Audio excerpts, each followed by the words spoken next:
It will just be a few minutes, ladies and gentlemen.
Hey, ladies and gentlemen, sorry for the delay.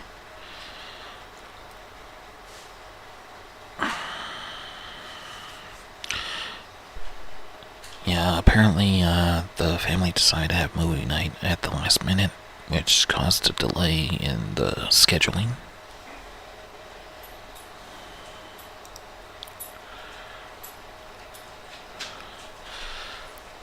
So, I apologize in advance.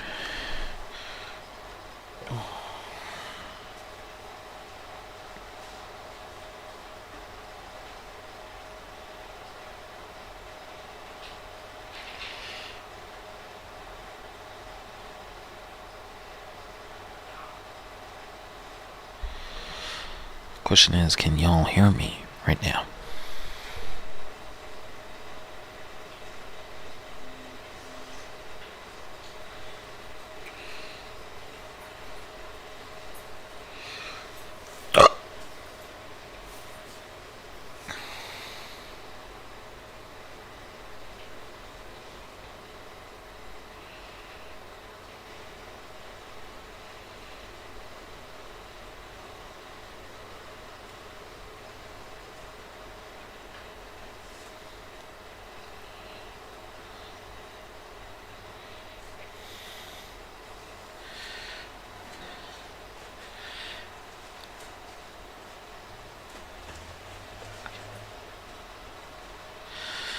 Ugh.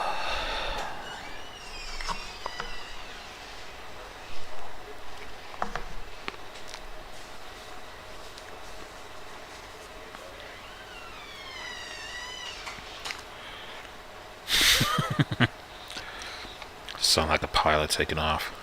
Alright. Well, the only reason I was sounding like that is because people were attending the people in this house tend to be eavesdroppers, and they don't know when to mind their own fucking business. I was trying to get everything ready for tonight's stream at 11:30 after I put the kiddo to bed. Unfortunately, the baby mama and her husband decided to watch a movie at the last minute, Captain Marvel. I'm not making anything about that movie. I'm not saying it's a good movie, but it's not me to judge because I wasn't really paying attention.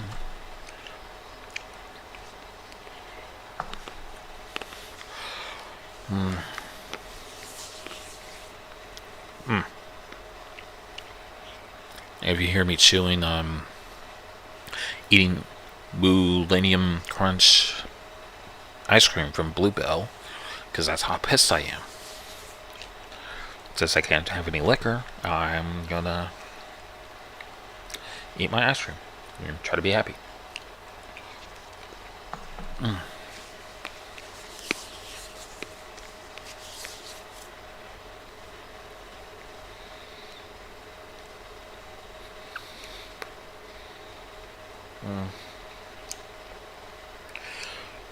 I see that I didn't get any stories via email or via my subreddit. So we're just gonna go to greatbeatpasta.com or whatever. But before that, I'm gonna check out who's here in the house. My house. First people I talked to is Subject Illuminate. What's up?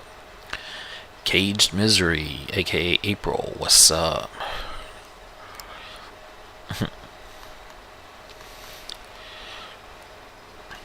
And we also have Cool Cat. Meow. What's up? Thank you for buying my merchandise. If y'all didn't check out Twitter, she purchased my classic tee with Cage Misery's daughter's artwork on the T-shirt. We also got Bansheeba. What's up? And it's Christine Baker. What's up?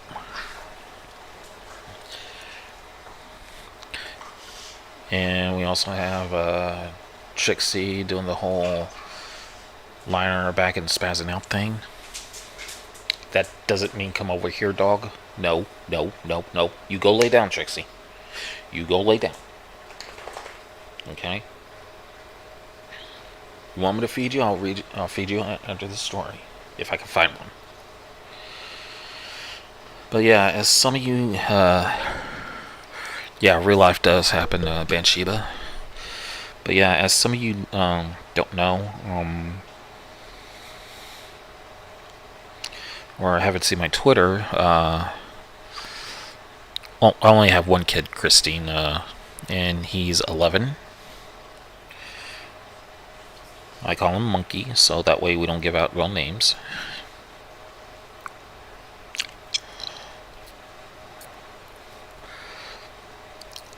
And April has seen Monkey before, and she knows he's a little cutie. He's also a little troublemaker.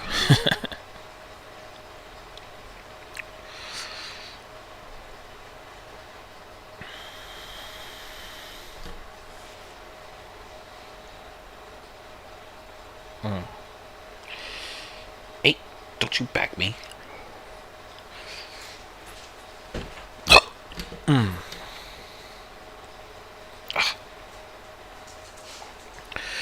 And we have Duke. No, dogs. No. I already took you outside. You'll need to go outside again. Go.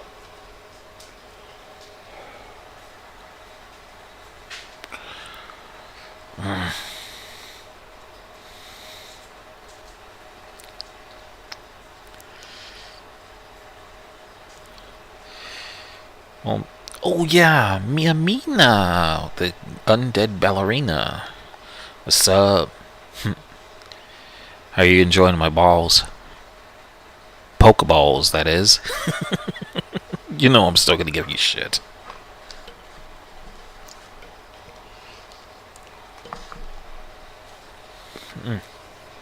I love you.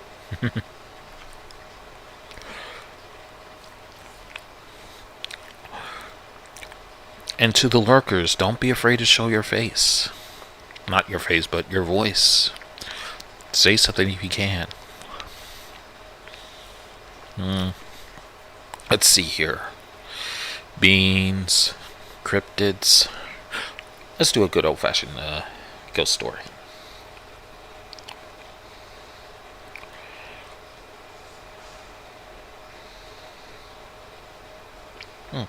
This looks interesting.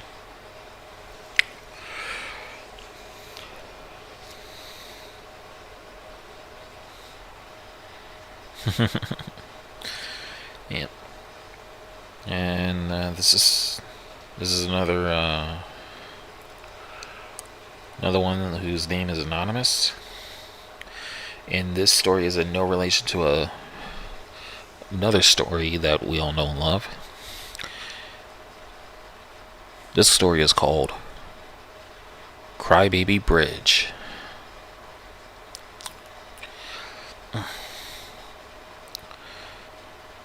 Many say she was a legend. Many say she was truth. Many think she is long dead, but Some think she is still out there. No one knows when she got here. Was she born here in this colony? Did she come by boat and step off the St. Mary's landing? Was she here before? Was she here before with the Indians? Or was she even here before them? Who knows? No one knows her name for certain. Although the tale of Molly Jar although the tale of Molly Dar although the tale of Molly Dyer is often suspect, despite the fact many believe the latter innocent. Other than the witch, or even just an implied her, who actually shows her unseen face in a few other local legends. But what do we know? But what do we know is what she is blamed for. Disease, famine, spirits, and above all, Crybaby Bridge. You see, Crybaby Bridge isn't a real name. I think it's a real name. I think its real name is Great Mills Crossing, or an old St. Andrew's Church Road. I'm not too sure. What I can tell you is the story. I recall it from the far side at my grandfather's house to the lunch table at Leonardton Elementary. I have actually heard several twists, but this much remains the same. Fuck off, Discord. It was late at night, and a young mother. It was late at night, and a young mother went out for a stroll with her newborn child. As she walked down the road, a dense fog rolled in, and the child started crying. She began to sing lullabies and rock the child, but he would not tire from his crying. However, when she passed over an old stone bridge, the loud trickling of the water below seemed to calm the child. But he still uttered a faint sobbing. As she stepped closer to the edge, the baby fell asleep. But even the mother seemed to be made drowsy by the babbling and the chuckling. Wait, hold on. Chuckling? Alright, we'll go with what the author says. Made drowsy by the babbling and chuckling of the cold water beneath the bridge. The young woman took one step closer to the edge, and a sudden cold hand pushed her in the back of the shoulder, and the child fell to the water below. As the mother turned around, there was nobody there, and she quickly stumbled into the creek to find her baby. But he was gone forever, already dead. They say as she cried, wading through the cold, black water, she heard a faint wicked laugh coming from the woods. Now, if you stand on Crybaby Bridge on a night of dense fog, some say you could still hear crying coming from the water below.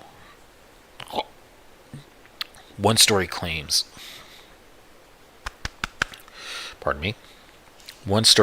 the crying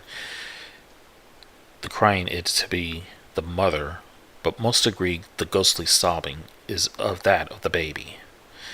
In another incident involving her, quote unquote, a small child was killed in a drunk driving accident a while back. The first officer responding to the scene of the wreck claimed he heard a cruel stroke of female laughter coming from the surrounding cornfields.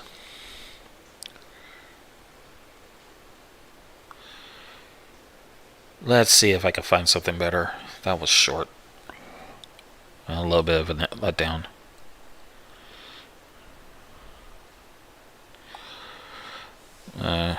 While I look.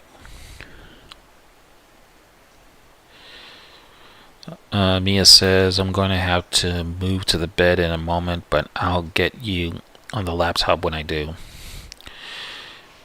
Bathsheba gives me 3 ghosts. Cool Cat says, I love a good ghost story. Well, this wasn't good, so I'm sorry to disappoint you. Bathsheba says, Igor allows you to take EO to bed with you.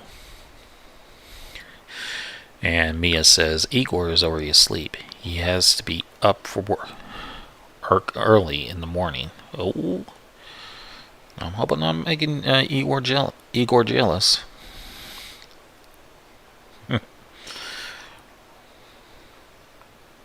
There's a story called Crazy Bus. Oh,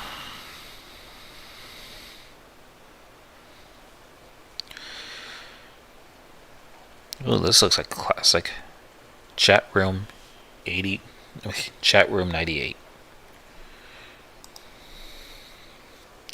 See how long this one's. Ooh, this is a doozy. Alright. Sit back, relax, and enjoy.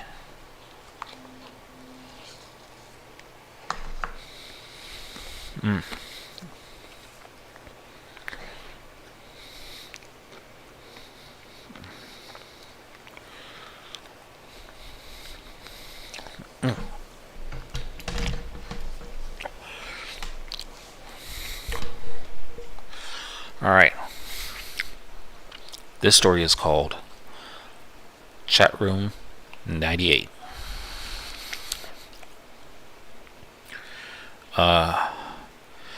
Hi. I am currently in a bed inside St. Anne's Hospital in North London. Dr. Martin kindly allowed me to use his laptop so I could explain how I got here and what happened to me. My name is David Argento.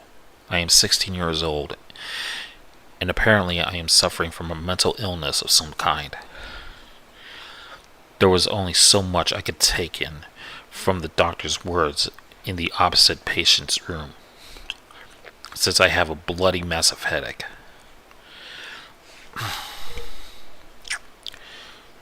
Jesus Christ, people, enough with the notifications. Shit. I've been given a fair amount of ibuprofen.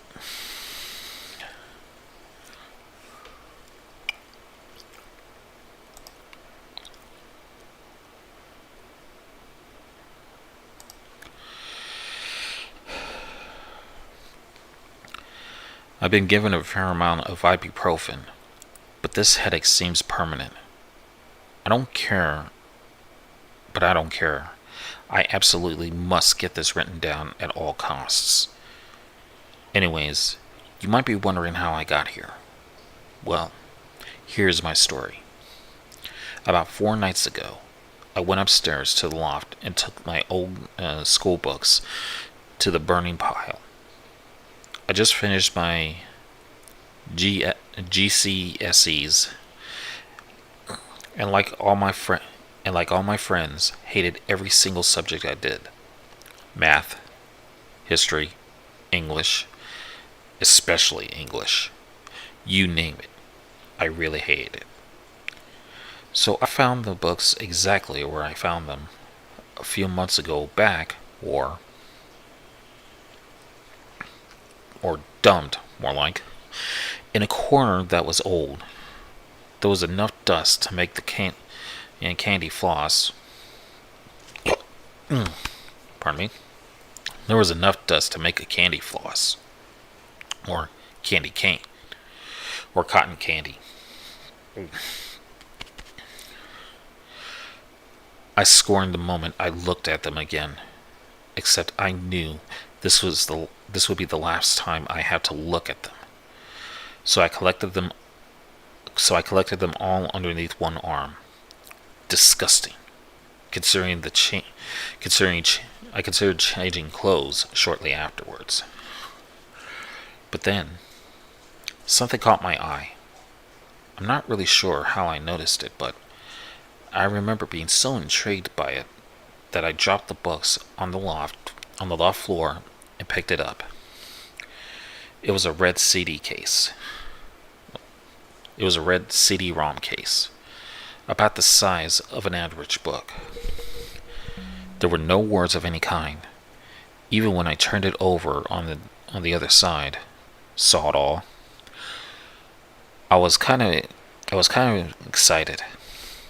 It looked like a computer game that the previous house owners had left behind.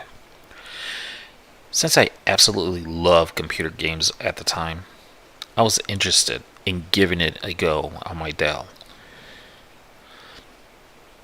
But when I opened the case, the disc inside lacked any kind of artistic illustrations.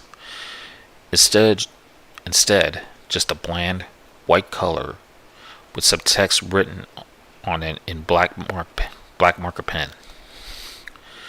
The words were Chat Room 98.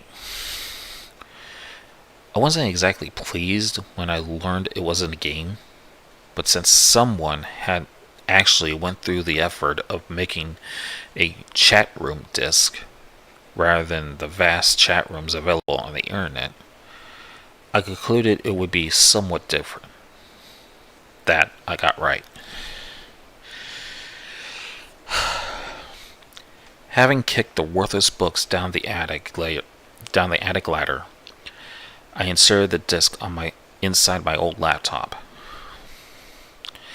After a brief moment, a red box with no text in it appeared. I wasn't sure what to make of it at first, but it seemed to linger there for half a minute. Then the screen went black for a brief moment and flashed. The words, "Welcome to Chat Room 98," appeared on the top center of the screen. Chat Room 98? What was the significance of that number? Then what appeared to be a white text box opened up in the center. I didn't know what to type, so I randomly put hello. I didn't expect any kind of response, but then I got one. A person by the name of Darwin Clark replied, "Good afternoon." There was no possible way that this person was real. It seemed like I was the only professor in this. It seemed like I was the only professor in this chat room disc. Then I realized it was one of those chatbots. A software designed to stimulate an intelligent conversation with whoever talks to it. ICT was the only thing that I was good at. I still thought it was strange, though. I only lived in my current house for 6 years, but I had never encountered that red box in my entire life. I suppose the house's previous owner must have owned it, but it's not like they owned a computer, unless you count the smashed to pieces one. Pardon me. Unless you count the smashed to pieces one that we threw away to the dump when we first arrived. Anyways, I tried to start a conversation to see what extent the AI had been programmed. Lovely weather we're having. Lovely weather we're having, I wrote. No sooner than 3 seconds, Mr. Clark replied, "No, it seems rather miserable today." I was taken aback. The weather was more or less exactly how he put it. I didn't know either until I looked out the window and I saw that it was about to rain. It seemed the Bucks had one more day to live, but I wasn't too surprised. The chatbot was probably programmed to say that. And since this is England, I lived in it. And since this is England I lived in, it could have been more than likely. Then I typed in, "So what are your favorite movies?" Again, I got a response. "I don't watch movies. I prefer the theater." The theater? Was I talking to an old man? I replied, "How old are you?" I didn't care if the bot got offended. It would have It would have to give me an answer eventually. The answer was, "I'll tell you about myself. I was born in 1876 and grew up with two sisters whom I hated." Okay, right. Whoever programmed this was clearly having a laugh. I typed back, laughing hysterically as I wrote, "Well, I was born in 2098 with two intellectual brothers who are also aliens from the planet Boogaloo. I am also Jesus." I wonder what the senile old man would say next. I knew it was chatbot, but I kept thinking it was a real person for some unexplainable reason. He said, "Really? How droll. Nice to meet you, Mr. Jesus. Have your brothers abducted anyone yet?"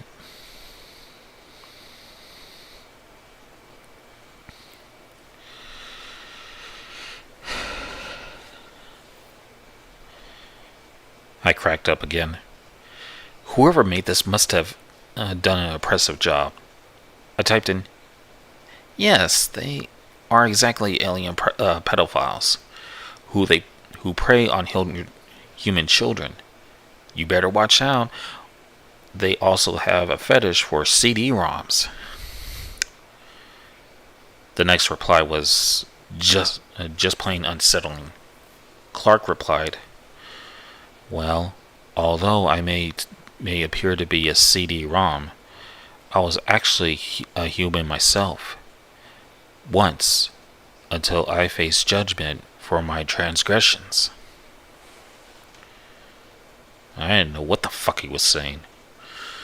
But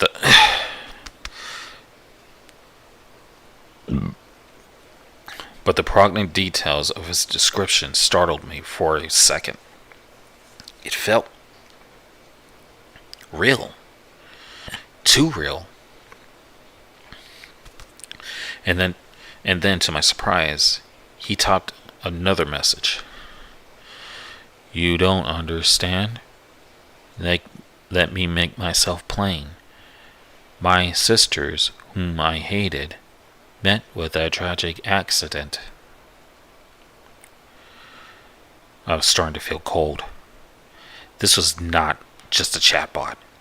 This must have been a psycho chatbot or something. Or it was a big joke. I tapped in to see his reaction. "Do you know what else my brothers have done lately?" And then I was met with the biggest surprise of all. Darwin Clark responded again, only this time I could see his message being typed like a ticker tape typewriter. "You are an only child, Dave." What the actual fuck? I was seriously getting creeped out right now. So I typed, "What the fuck are you?" And the response couldn't have been made by AI. It seemed too much like a human was actually talking to me. "Let me tell you a story. Do you know what happened to your house's previous owner?" I sat there like an idiot, staring at the computer, awaiting a response. The same thing the same thing happened to my two sisters. Remember, I despise them both. That was it. I moved the cursor to the top corner to click the cross button and end this nightmare. I was relieved. I had only been talking to it for 5 minutes, but it seemed like 2 hours. But when I tried to shut down the PC, the unthinkable happened. The computer became unresponsive. It went all glitched and fucked up. Worse still, the chat room opened by itself. I got another message, and by this time, I was sure to be hallucinating by now. You have not heard everything yet. I scrambled at the keyboard. I was losing my mind.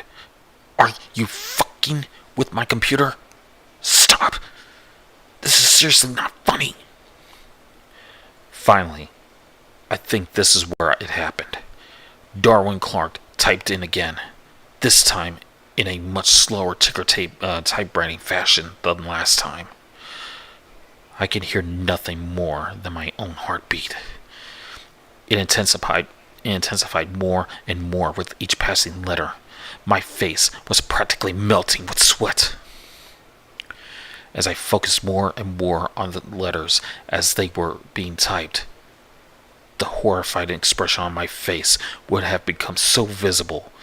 I think I remember seeing it in the reflection of my laptop. The final message that he gave me, which lost me my sanity and ruined my health, was,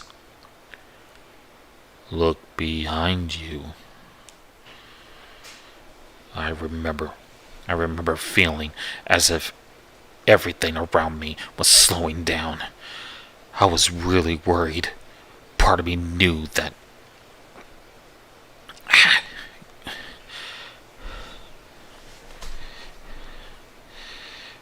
where was I? Part of me knew that there would be something behind, and a smaller part tried to assure me that there was nothing there. I shut my eyes and clenched my teeth violently together, then shot my head back like a bullet. Nothing. Absolutely nothing. I spat out a weak laughter, and nodded my head in relief.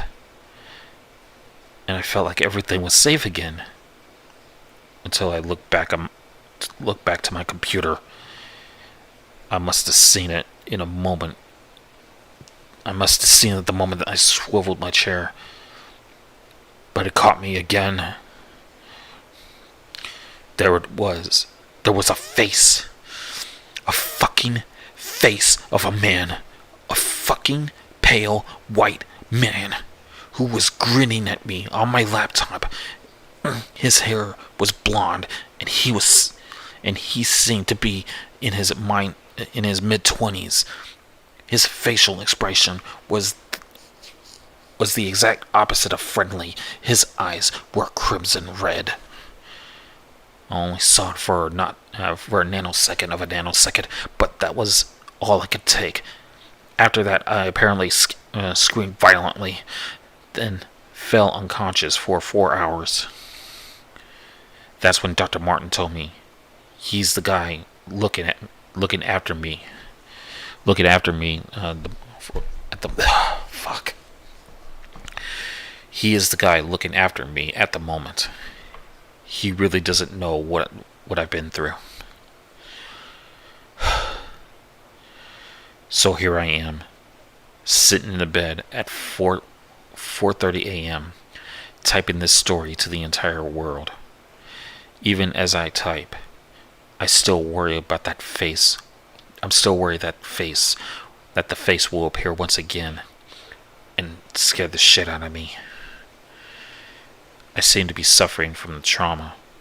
My eyes have grown dark purple circles around me, because I had literally not slept since the incident. I tried sleeping, but that face stops me from sleeping.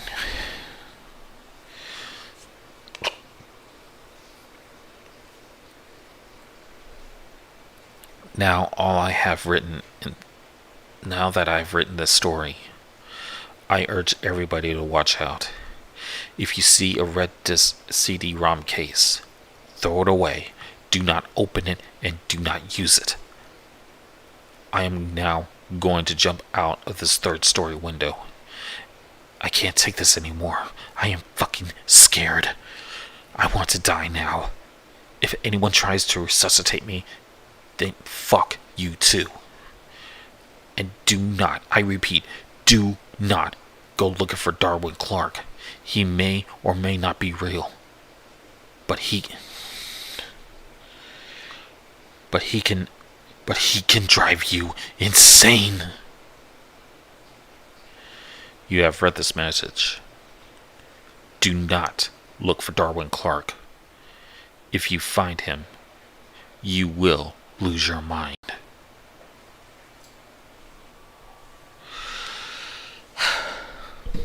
The end.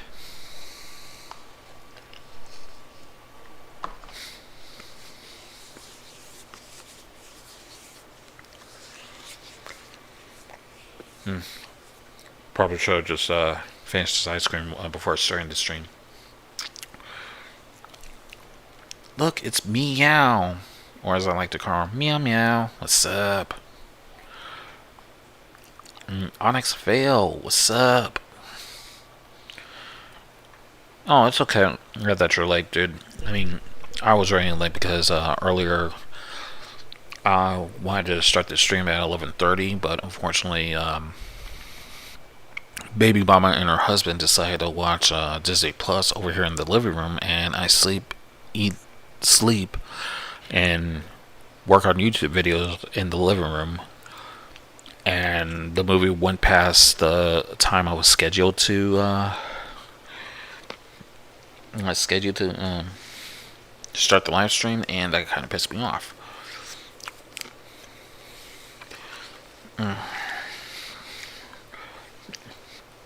On top of that, I didn't have any stories sent in to me via email or via subreddit, so I'm pretty much reading from whatever's in the creepypasta.wiki. And if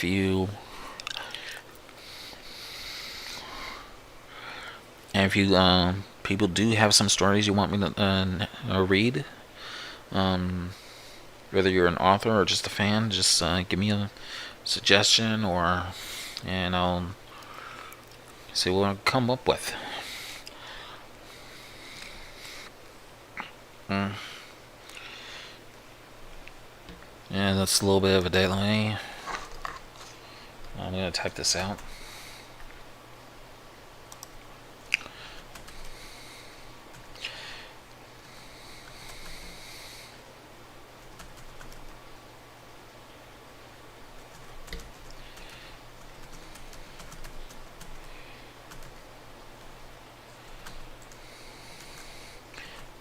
Hang on.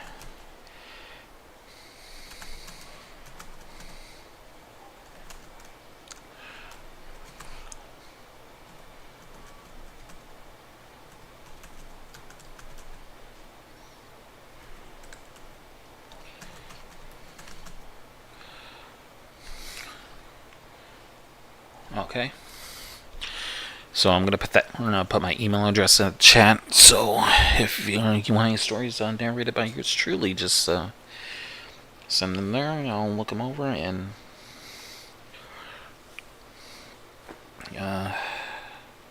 see what we can do from here. Let's see if I lower the volume on my phone. Yes.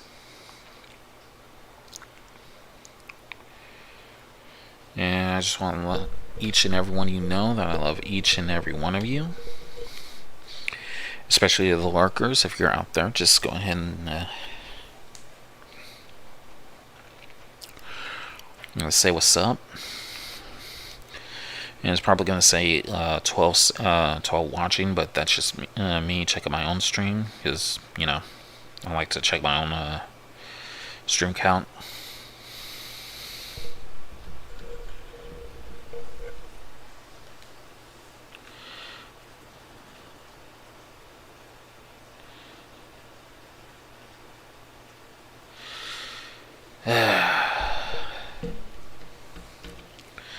Well,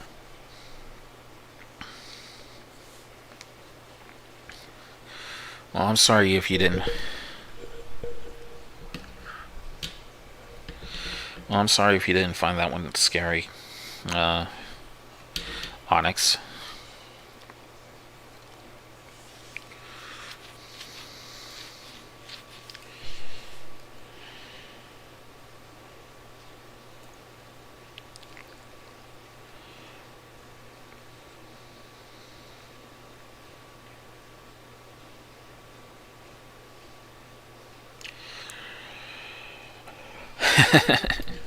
Y'all are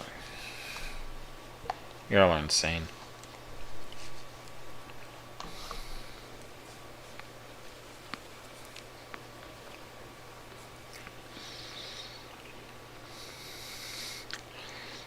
Mm.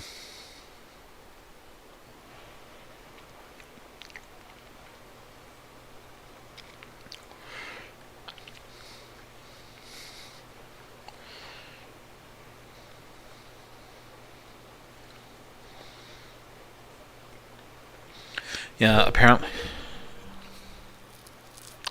Yeah, it is on the right. Well, apparently they're the story. Technically, the story is supposed to be some old spook haunting this dude and making this dude insane, kind of like with Ben Drowned. Yeah. Mm.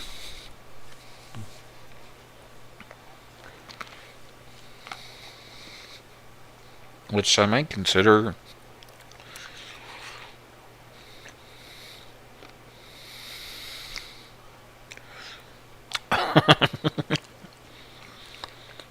You're silly, Mia.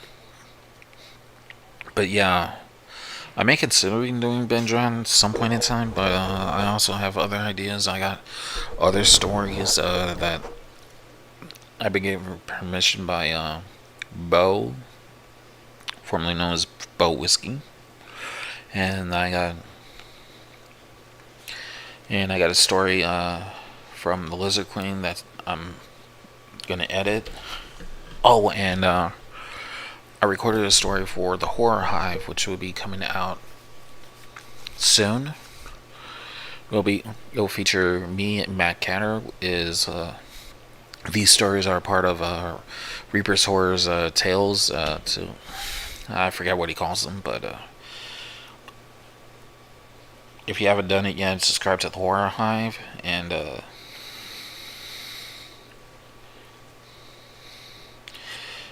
you won't be disappointed.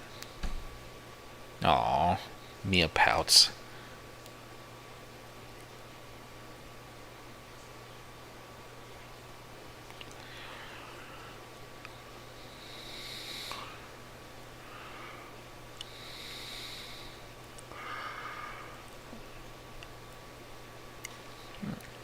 Man, why is it always cute when females pout?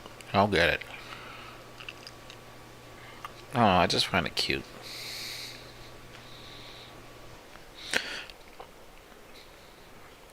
Oh, and Bathsheba, you are now a tool.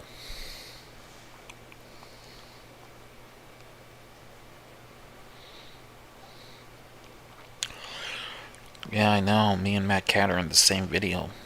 Ain't that crazy?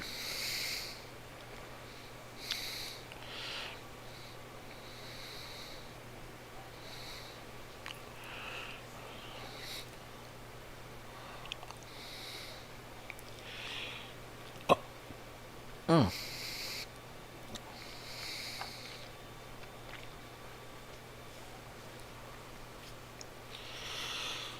Oh, here's another classic story that I did a while back with in my first collab with Katie World XYX. She used to be a narrator, now she's a nurse. Mm. Oh yeah. And to this person, and to Meow Meow, you're a tool too.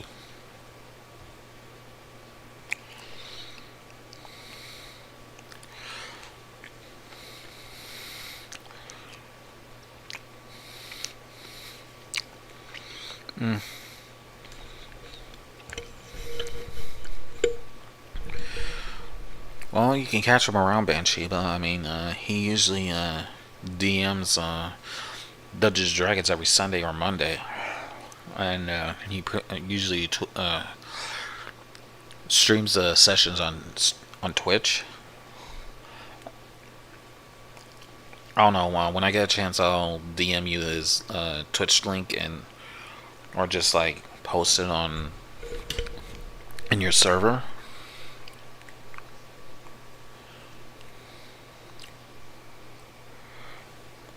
Oh, Subject Illuminous sent a recommendation. I just got to get rid of all this Discord.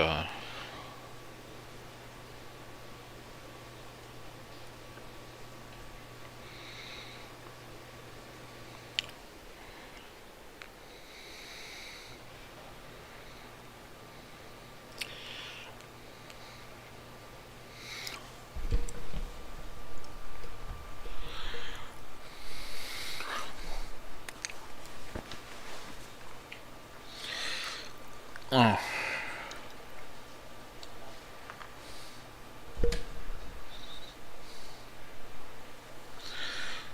Ooh. I haven't read. I don't think I've read this story. You're welcome, Bansheeba. You're welcome, Meow Meow.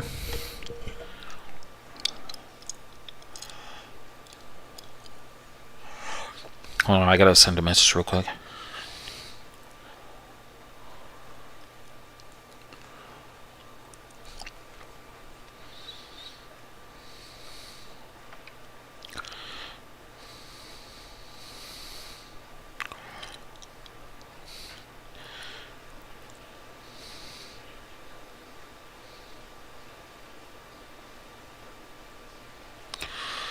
Okay, let's see if I can find it.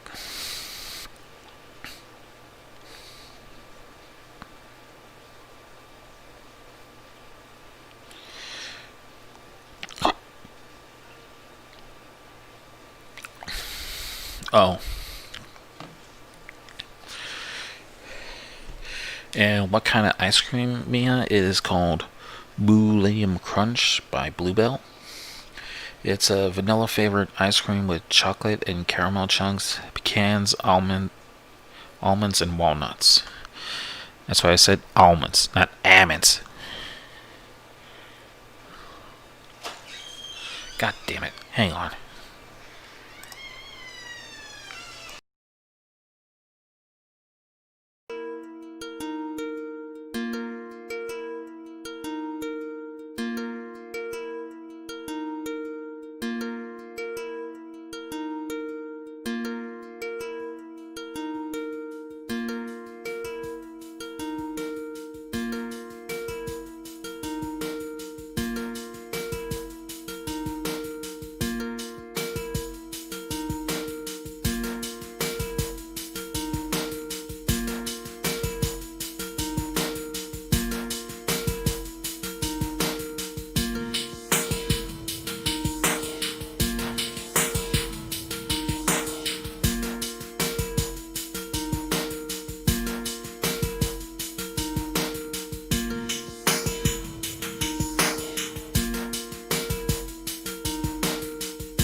Did I make you all hungry?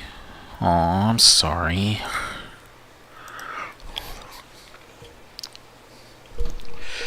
Very creepy and catchy. Yeah.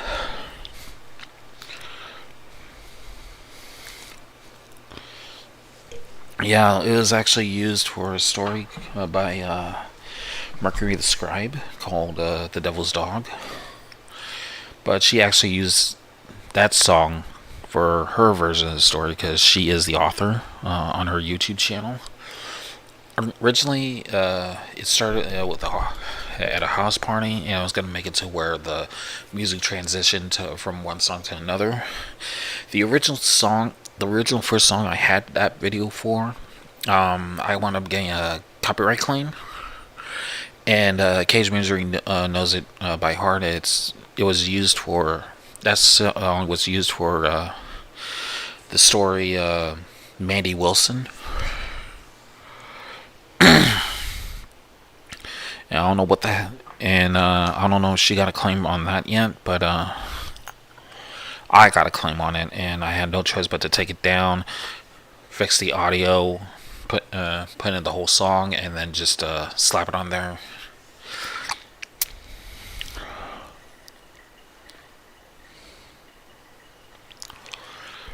Well, if you want me to put in the jam, then I'll put it on for you, but I don't know if it's gonna match the story or not. Hello, Angela T. What's up?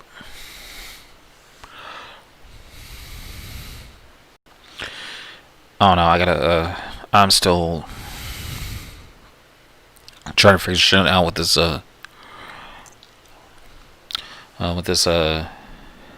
OBS shit.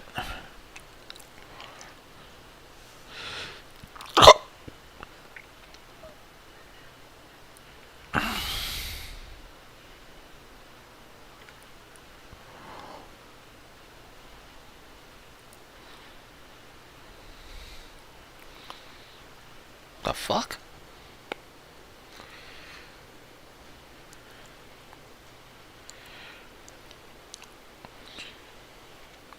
Okay. This is gonna be a weird starting off. So you're gonna have to bear with me. But this story has been recommended to me by Subject Illuminate. Hang on. As a matter of fact, I gotta go back in that email.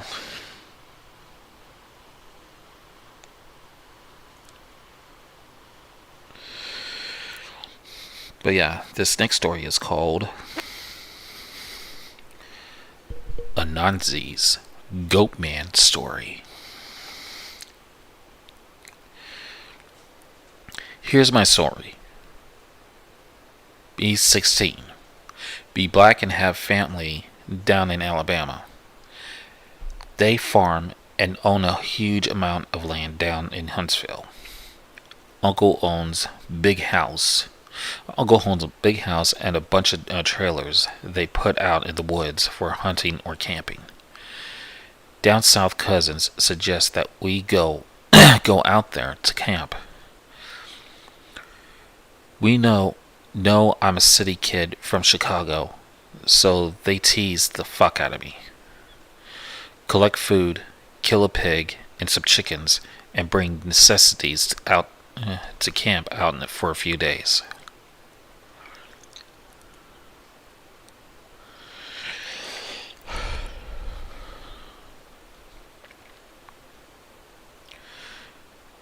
Fuck, I lost my place. We get to camp, and it's obvious something is weird. Air has a weird electronic smell, like right before a storm, like ozone. We think nothing of it and unpack and go down to a little creek to swim for a few hours. All of a sudden, some older white guy and a white teenager come out of the bushes. He has a shotgun in the crook of his arm and says hello and asks us what we're doing this far back in the woods. Tell him about Uncle. He knows. Tell him about my uncle. He knows who he knows and says we're camping out. He tells us we need to be real careful out here and stick together. And there was a big animal in the woods. His son, who is my age, asks if he could stay and hang with us. He is okay.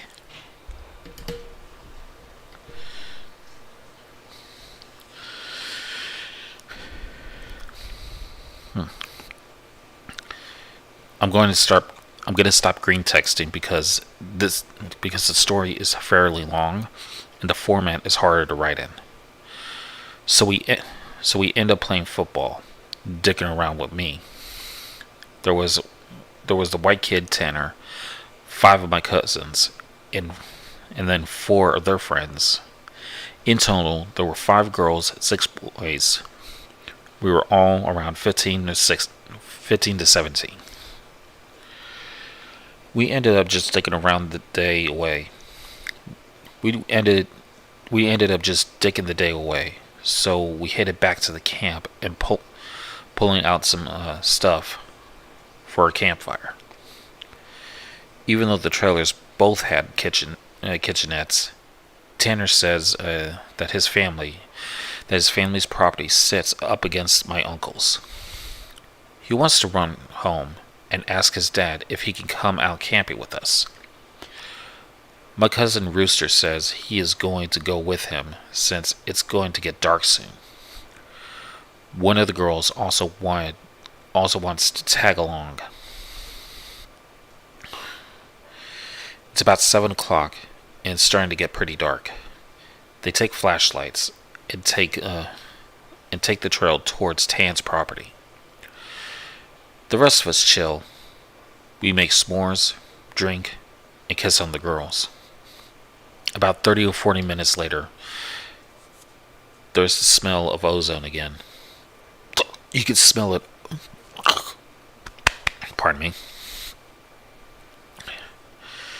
You can smell it over the smell of the fire that we started. This really nasty. This really nasty coppery smell like right after you had a nosebleed and it stopped. It wasn't exactly dried blood, but it was that nasty metallic back of your throat smell. We immediately think that it's some kind of electrical malfunction or someone left a hot plate or someone or some pardon me, I need a drink.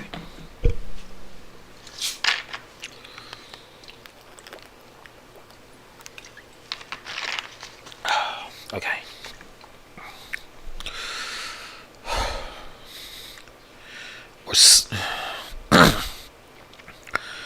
Or someone left a hot plate on or some shit. We searched the trailers and nothing was on. And we could smell it. All of a sudden we can hear people booking down the path towards us. And Rooster, Tan and the girls all come running into the clearing, out of breath. And they don't even break stride.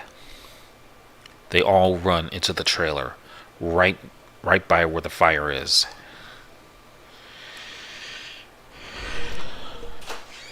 God damn it.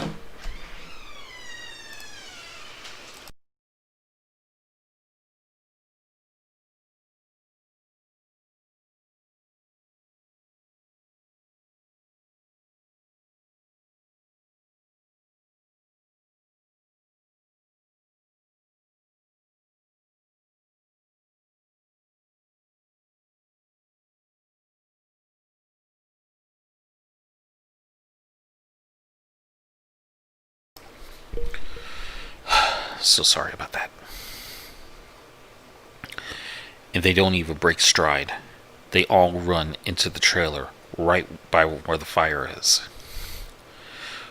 We all get the fuck out of there and into the trailers. They end up calming down. Even Rooster is crying his fucking eyes out at this point. All the while, there is a fire guttering. There is a. All the while, the fire is guttering lower and lower. So my other cousins say, "Fuck it," and we're all about to go outside to get the generator out of the shed between the trailers. Tanner says, "Fuck no! Lock the front door. Ain't nobody else going outside." He's been crying too. In his eyes are bloodshot and puffy, and his pants are dirty as shit.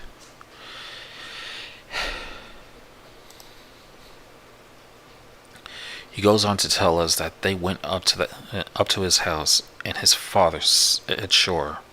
And his father said sure, he can go out camping, but to make sure they were careful on the way back, and that maybe they should take one of the hunting rifles just in case. Eventually, Tanner had seen something in their yard a few days before.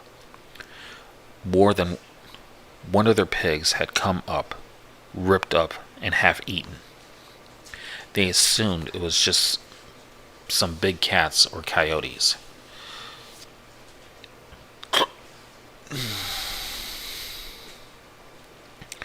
Even though they don't usually fuck with live animals. He had gone upstairs and packed his stuff, and told his dad they would be okay without the rifle because coyotes avoid people. So they started walking back toward where we were camping. So Rooster finally stops crying and shaking. The girl already had, but she was just staring out the window with a dumb look on her face. He says they had gotten halfway into the woods towards the camp when they started to hear shit in the forest. It was almost pitch black by this time, so they weren't sure at first what the fuck it was. The girl says that she had heard something in the bushes right off the trail, and they all beamed their flashlights over there, and there was something standing back in the woods in a little hollow. Rooster said they shouted at him and told him that he was scaring the fuck out of them, and what a dick he was. He says that when he realized that the guy was facing away from them, so they kept walking. So they keep walking, and they started smelling the nasty coppery ozone smell. They say that they looked off into the forest on the opposite side, and it's a dude standing in the forest, backwards slightly closer to the path. Now they start power walking, and Tan keeps going. I should have taken the fucking rifle. As they're telling the story, the smell is still super strong, even inside the cabin.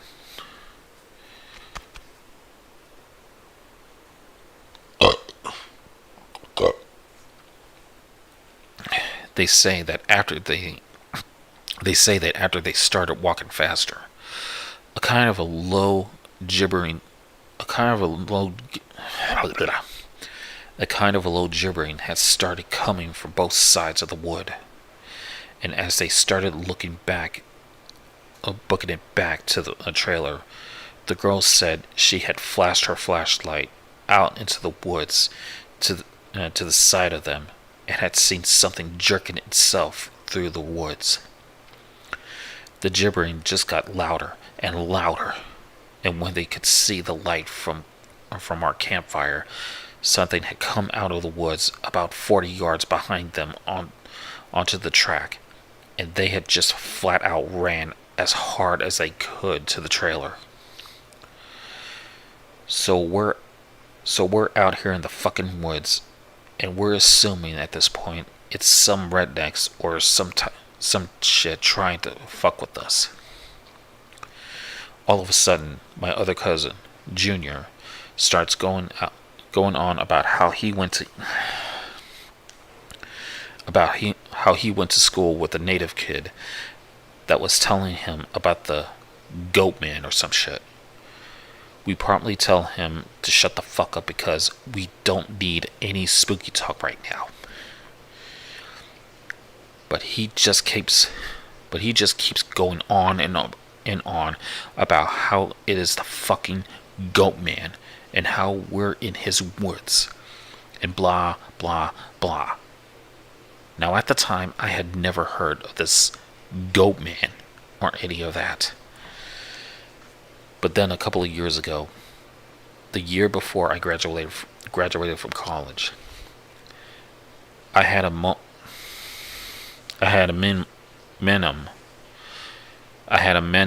for a roommate. I ended up asking him about it.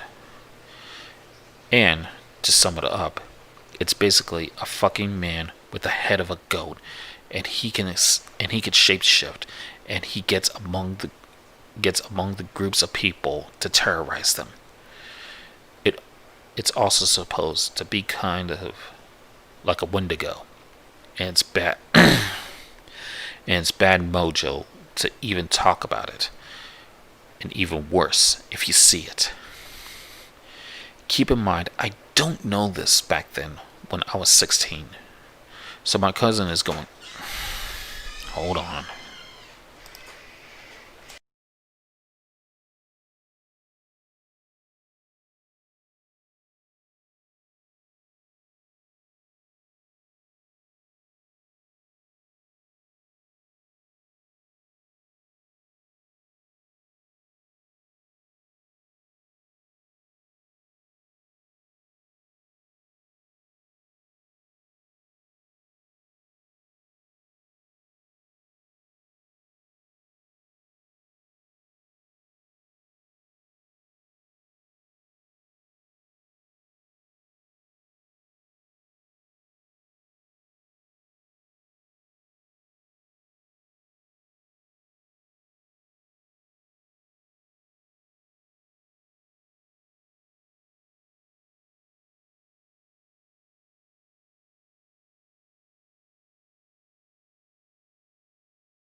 I can't get a fucking moment's peace in here. Anyways, where was I? I'm just gonna start back from this paragraph. Keep in mind, I didn't know this back when I was 16. So my cousin keeps going. The goat man's going to get in and fucking get us. The girls are all terrified, and my cousins and I are all fucking trying to figure out if it's just some hillbillies or if it's some animal. So all of a sudden, the smell just goes away. Like to this day, I haven't experienced anything like it.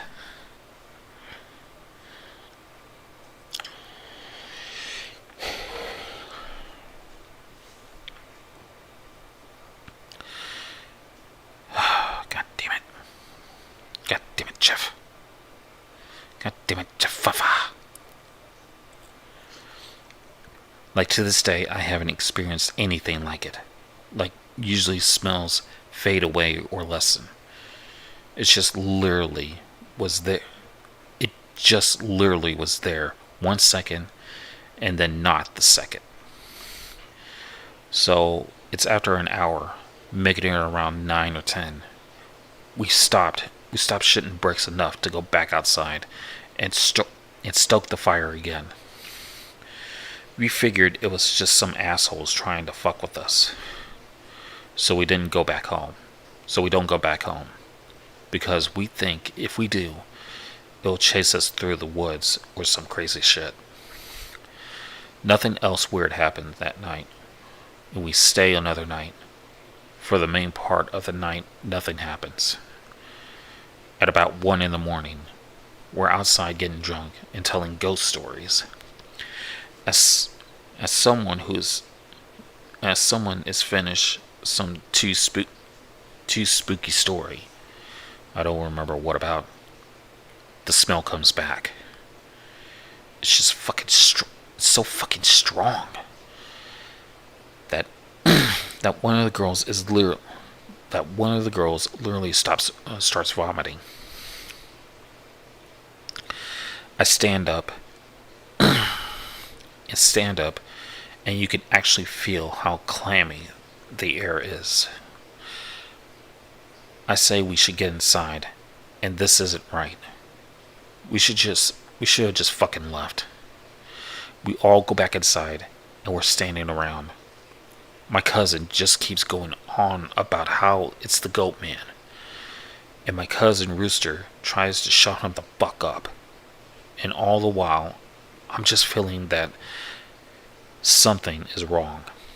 And I can't figure out what the fuck it is. We end up sitting there for a while. The smell is just as strong. And we're terrified and all huddled in this camper.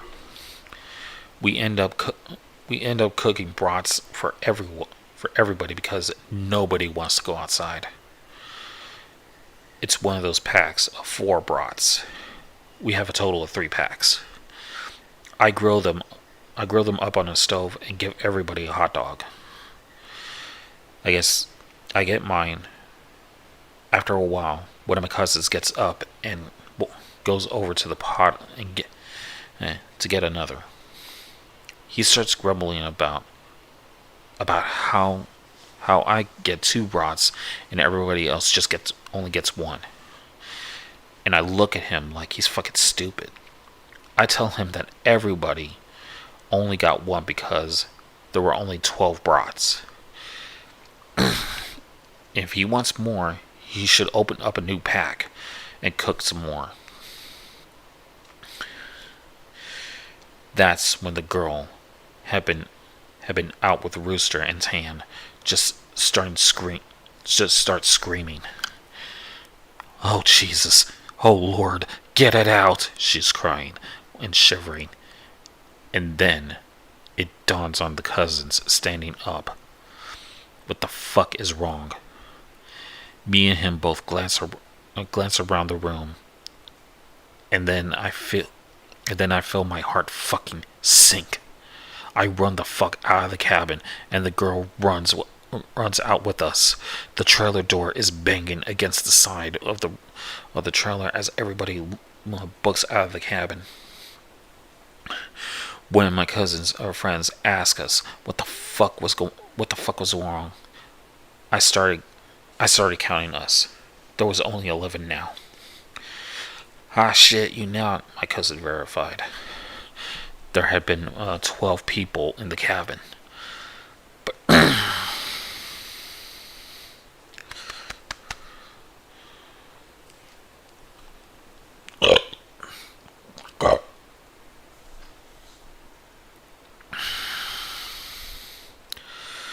But being that everybody didn't really know each other well, nobody had really noticed the whole fucking time that there was an extra person.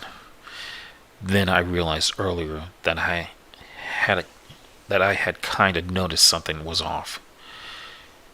You know how when you're just dicking around, having a good time, that you don't sweat the smallest shit, and you don't always keep track of certain stuff.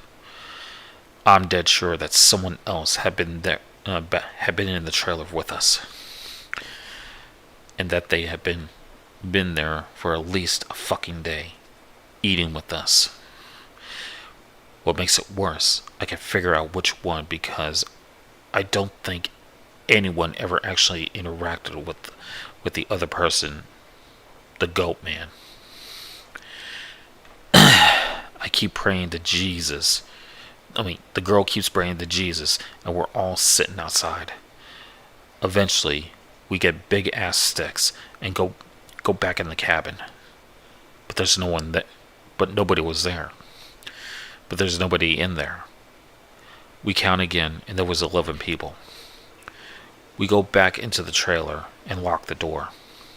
We explained what the fuck happened, and the girl says that she realized too, and there was and that when he was about to say something, the person sitting next to her grabbed her leg hard and leaned over toward her and said something she couldn't understand. So we are pretty much scared as fuck as we hurtle together, and I fall asleep. When I wake up, the sun is coming up, and half of the people are asleep, and the other half are packing our shit. All we all want to walk back home, but like four people, want to stay until the sun is all the way up, and some people think that we're just fucking around and still want to stay at the trailers. I just want to get the fuck out of the woods. The girl's name was Kira, the one that the goat man had touched. Anyway, I asked her if she really thinks it was something bad. And she says she just wants to go home, and she doesn't want to be out in the woods alone for another night. So we decided to split up. The four that wanted to go, can go, but I have to stay because I have the keys to the cabin, and it's my uncle's, and I have to lock it up. I'm super pissed at this point because I feel like people aren't taking this shit seriously. And I definitely didn't want to be out in the woods for another night. I spend the rest of the day trying to convince the rest of the people, now 4 girls and 4 guys, to get the fuck out of Dodge. Tanner leaves. Tanner leaves with them to go get a rifle and says he is going to be back. So there are about 7 of us left at 4 p.m. At around 5 p.m., he hasn't made it back yet. We're all getting extremely fucking antsy, and the only reason I stopped begging him to go back was because he went to get a gun. It was about 5:30 p.m. or so when the one cousin that did stay says that the girl Kira is outside. We all look outside, and sure enough, she's standing by the fire pit with her back to the cabin. I'm thinking to myself, was she so fucking scared? If she was so fucking scared, why the hell would she come back? And then I get this nasty feeling in my gut. Keep in mind the whole time the coppery smell has been gone. Now I realize I can smell just a twinge of it. I say this to the rest of them and everybody. And these are the people that wanted to stay in the fucking woods after we had the goddamn goat man in our midst, is laughing at me and ask if I set this up to scare them. I'm looking at them like, I'm not fucking bullshitting you at all right now. I asked him, why the fuck would I play like that? So one of the girls goes outside to get Kira. She gets halfway to her and stops cold. Kira starts heaving. I don't know how the fuck to describe it. Sort of like if someone with their back turned is laughing without actually making any sound. It was this fact that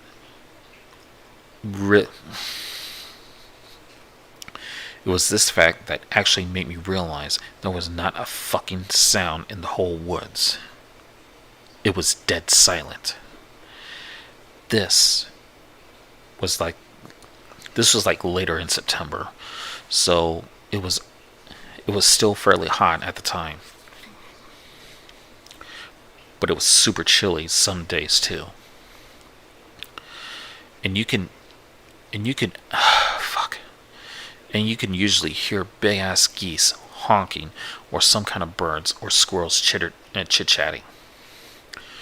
So I step outside the door and tell her to come back in the fucking trailer right goddamn now. She backs up into the trailer and we lock the fucking door. We pulled down all the shades except one, and put a guy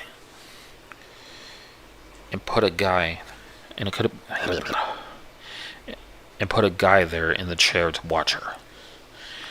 She stands there for another 20 minutes or so. The guy turns to say she's still there, and there is a huge fucking bang on the door. We all jumped the fuck up and scrambled around the living room of the trailer.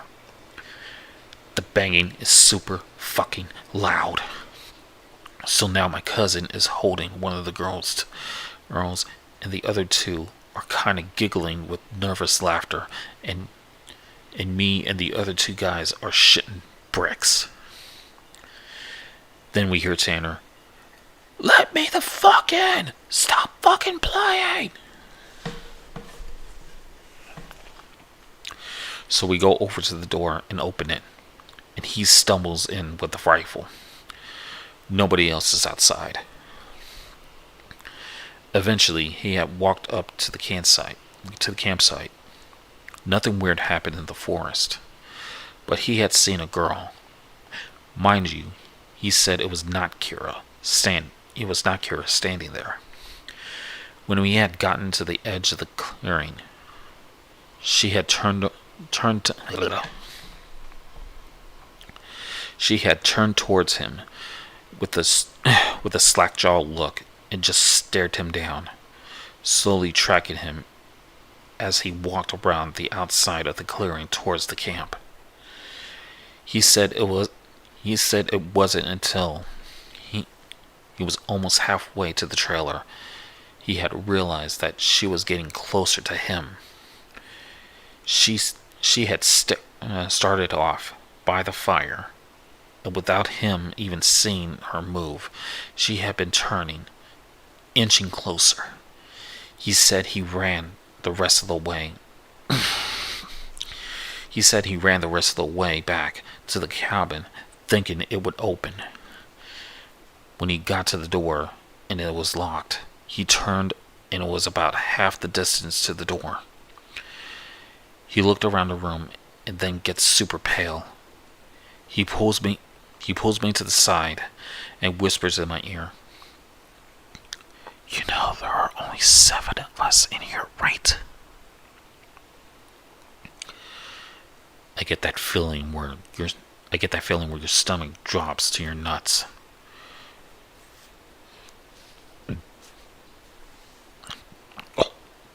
It happened back inside the trailer while we were sorting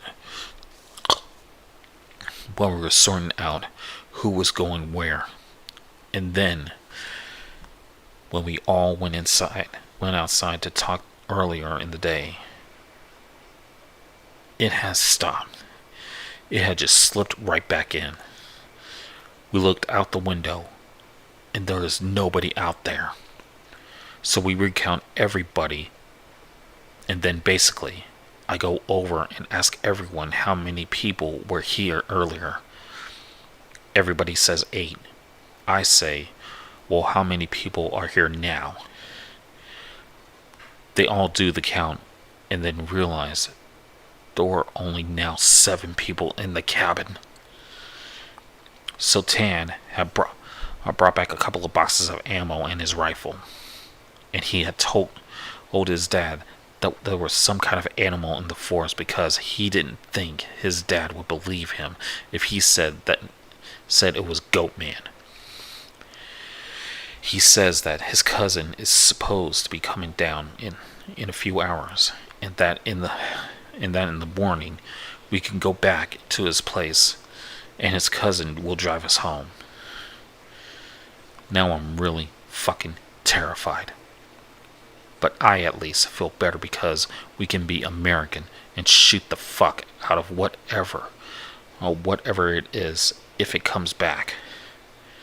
Then my cousin gets into this huge argument with one of the girls because she thinks that I am trying to be funny and prank them.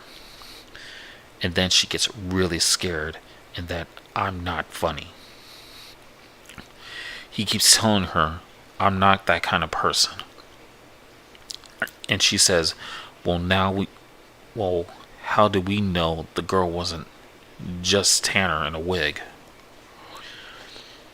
Or is it really the Goat Man? How do we know that this is the real Tanner and that Goat Man and that Goat Man didn't kill Tanner in the woods and take his gun? So we fucking get into a huge argument about this, where me and Tanner are like, we could seriously be in danger because at the very least, someone has been sneaking themselves into our fucking trailer without us knowing and mingling with us. And at worst, something bad is in the forest fucking with us. One of the girls is crying and saying she wants to go right now. And we're trying to tell her we shouldn't because none of us are walking through the woods in the middle of the night. At this point, the sun is starting to go down and it's getting a little cloudy out.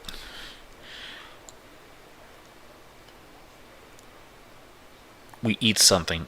And turn on the radio for a while, but we can't really get a station out there with anything decent. So we turned it off at about the time that Tan's cousin shows up. He was like 19. I think at this point, the sun is just barely over the horizon, and he has one of those heavy-duty lantern flashlights and another rifle. He walks up to the trailer, and we whisper to Tan, asking if he's sure that's his cousin, and he says yes. This guy looks behind him and all around the camp, then walks in. He kind of glances at all of us and looks a little confused. He says, where are your other little buddies at? I figured she would meet me up at the cabin. Is she a little slow or something?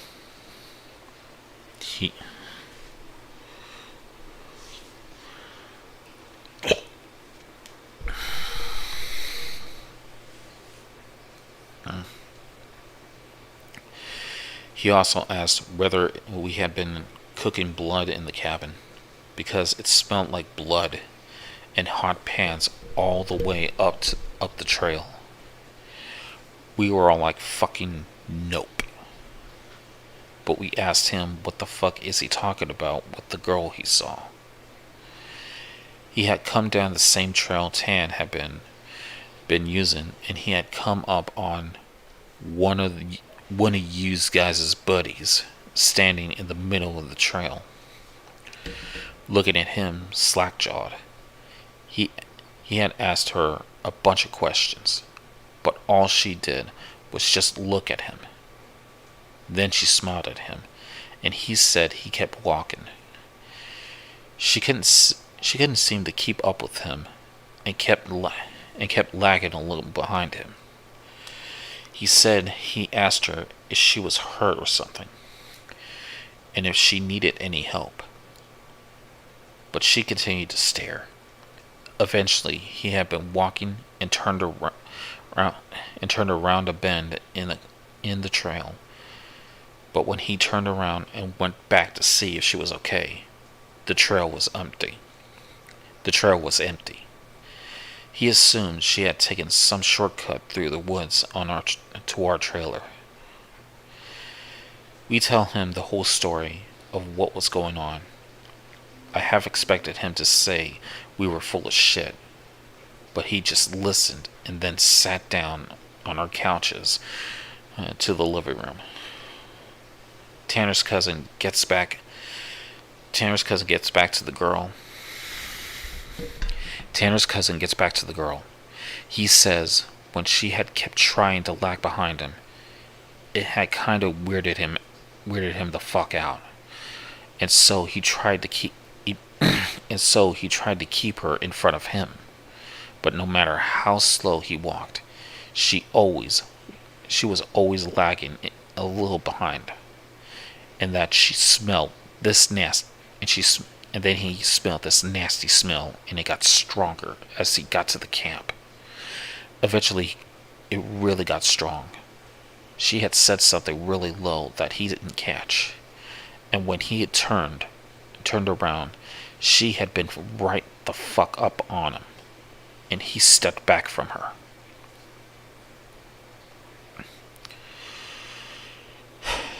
It was at this point he asked her if she was okay. And if she wasn't, him to carry her back the rest of the way. And she just kept staring. He said he reached out for her, as in to grab her on the shoulder, but he must have misjudged the distance because she was off to the side of where she had put his hands, like she had moved while she was looking dead at her. So at this point, we knew the shit's real, unless Tan is playing a joke, which we could tell he is not because he's almost pissed his pants. So they load up the rifles. We eat some more, and we just kind of sit there around until 11. To this fucking day, every time I think about this, I really pray to God that it was some huge prank that my cousin played on me and just never revealed, so I would shit for the rest of my life.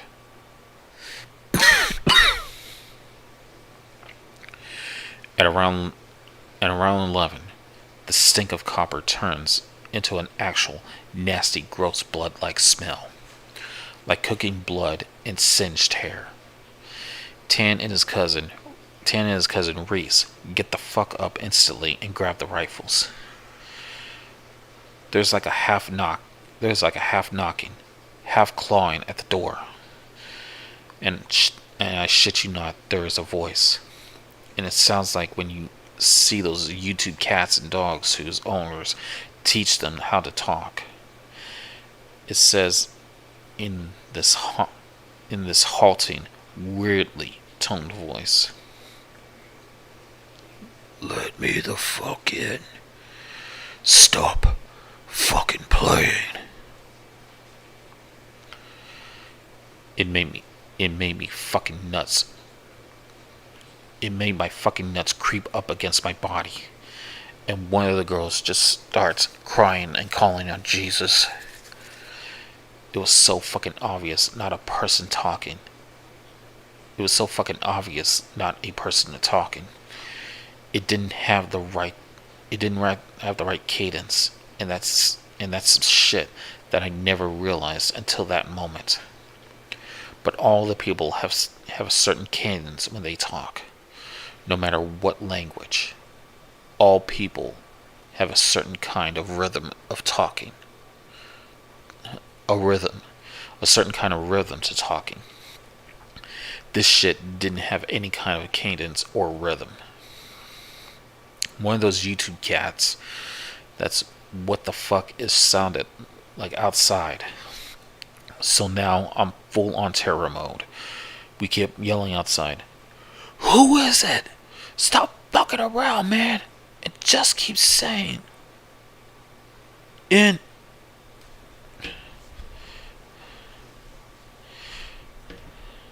No, wait. We keep yelling outside, "Who is it? Stop fucking around, man." It just keeps saying "in" or "let me the fuck in" for almost 15 minutes. It sounded like this. Almost. Just not funny. It sounded like this almost.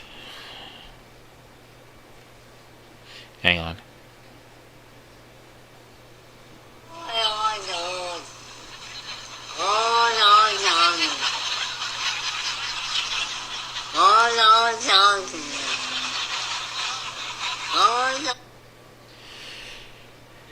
It sounded like this almost, just not funny.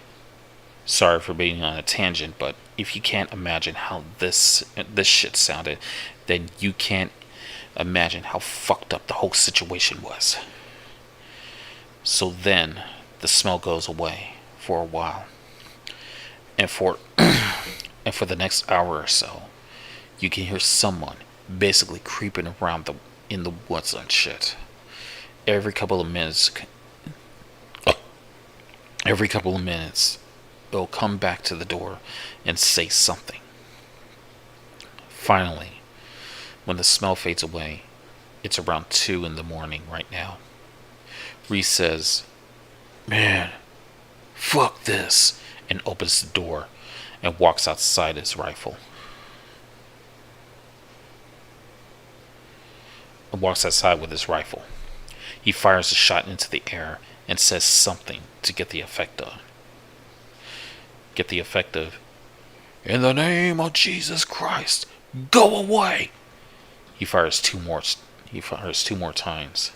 And then, from the woods, right up against the river across from the trailer, it sounds like something is slowly gibbering and hooting. Then it starts screaming, and it sounds almost like a woman and a cat in a bag screaming together. Like, I seriously have never heard any shit like that. And you can hear the brush over that way start to shake.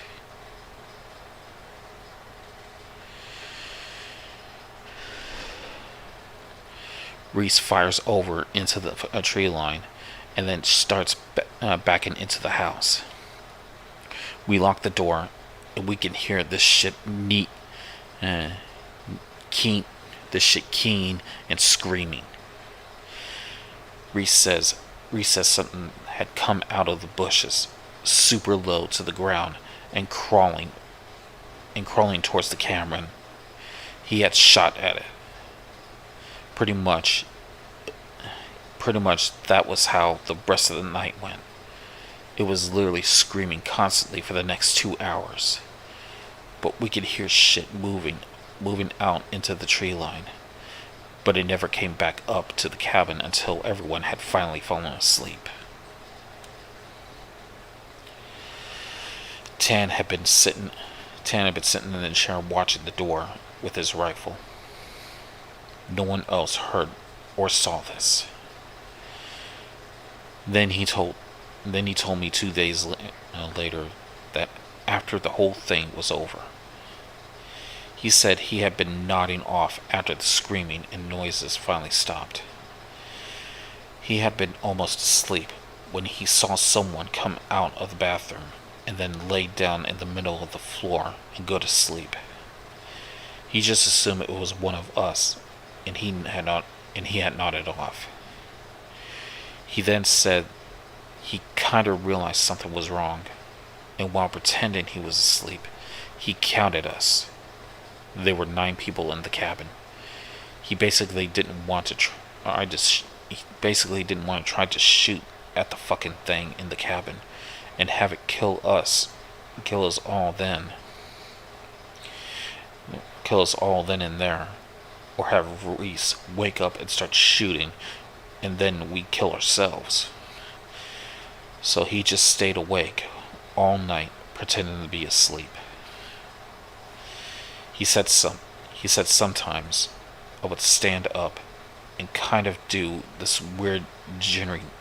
It would stand up and kind of do this weird jittering thing, or heave like I was laughing. But then it would lay back down. The story closes pretty weak because, from my perspective, nothing happened. We woke up and I noticed that Tan was a little jittery, and that he was avoiding looking at all of us. But we ate some breakfast, packed up, and started walking to his house. He stayed last in the cabin, and said he'd lock up and bring me my uncle's key, and to just start walking, and he'll catch up.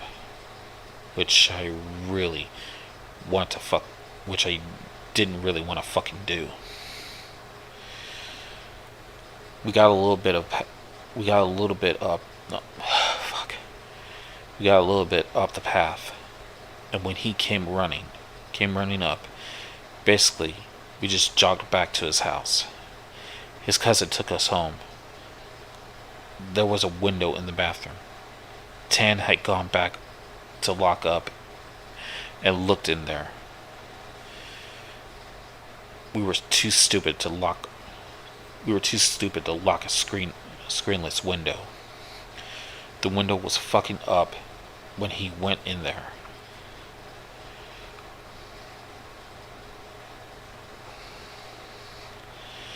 I'm guessing it had been doing that all along, waiting for us to fall asleep or slip up, and then getting in among us.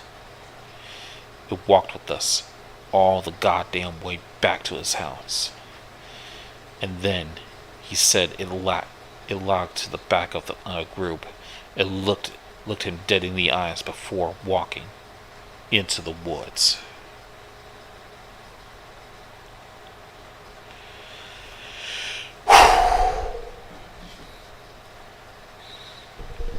That must have been a new record. New record of longest read.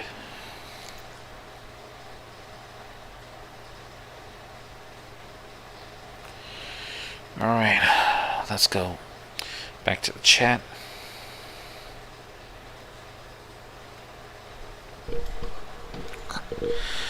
Still talking about food.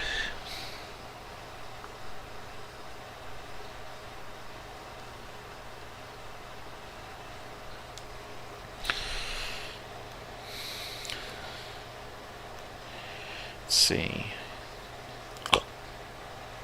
Meow Meow says, I feel that. Sorry. Meow Meow says, I feel bad that keeps getting interrupted. Well, don't feel bad. It's normal here, honestly. Pretty much nobody gives a fuck about me or what I do. As the News Titans, what's up? Hey, I'm in this store. No, you're not Goat Man. You're Goat Boy. Get it right. Yeah, this was a great story, and it was fucking long. But I enjoyed it, despite me stumbling a little bit.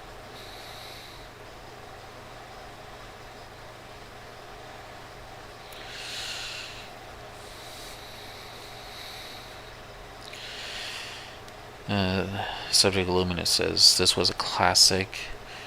Glad to be able to hear a narration of it again after all these years. Yes, I definitely agree. This has been a great story. A long one, but yeah. Long Johnson. Yeah, in the middle of the story, it was showed me a little link to a YouTube video, and I clicked on it. So maybe it will be part of the story or whatever, and apparently it was, and that's why I played it for you. Simulating that however this creature was talking, it sounded like that cat, but it was less funny. Bansheba says, I thought I changed to cat memes for a second. Sorry about that. Crazy Awesome says, Meow Meow. Oh, thank you. Low key, probably gonna have trouble sleeping tonight. I really like camping, but this story scared me so much. Then still does a bit. Such subject eliminated. I am so sorry. Hey, at least you got to hear your classic. It's really a good story. Like almost 2 o'clock over here. Okay, I'm gonna take a short break to go to the bathroom. We'll come back. We'll read some more scary goodness. Don't go away.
Alrighty.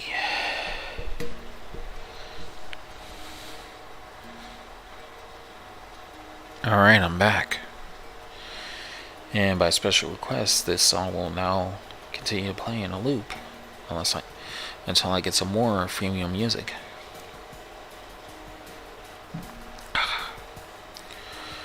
Well, let's see how it sounds in the playback.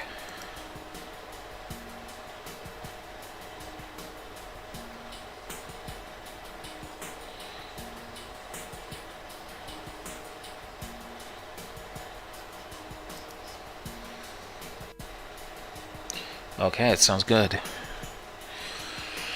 Let's see. I'll take a little breather to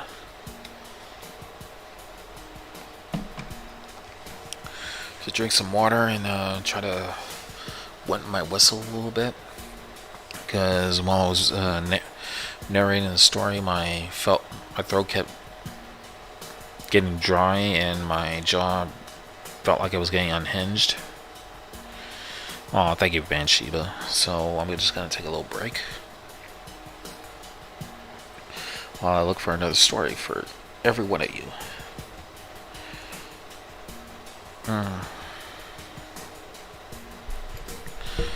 Anyways, how do you think I'm doing so far? As to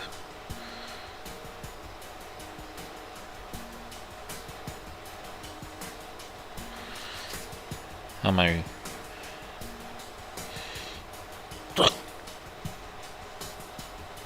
narrating is going.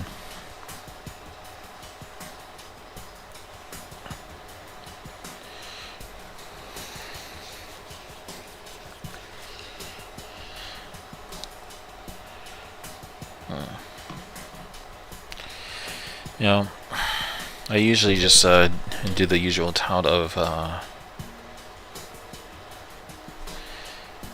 try to hawk my social medias and my Patreons and all that shit and everything.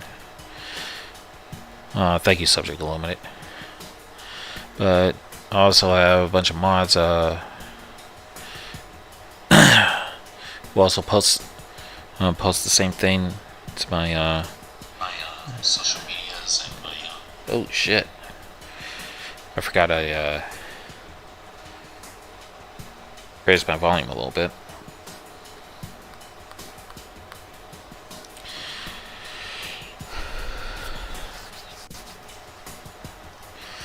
Social medias and all that. And us a bunch of you mods haven't been doing that job lately. But I can understand because y'all don't have my links and everything, not my Patreon, not my PayPal, not my Twitter, Discord, all that shit. Which is my fault. And my Teespring store, which is showing right now. You can buy all this lovely merchandise and more. And a special shout out goes out to Creepy Clown Girl, Breaker Breaker 19, and Cool Cat for being my Patreon supporters.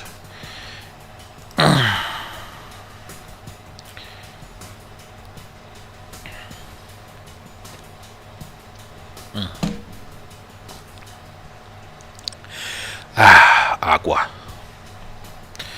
Oh no, I'm thinking about having Nightbot for my live chats for and I don't know. That'd be something that I need to consider. That way you don't have to go through all the trouble.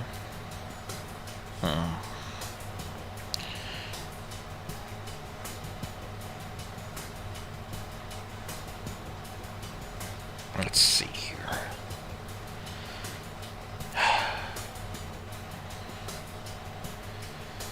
So many stories narrated by Beautiful Nightmare, and I can't use them.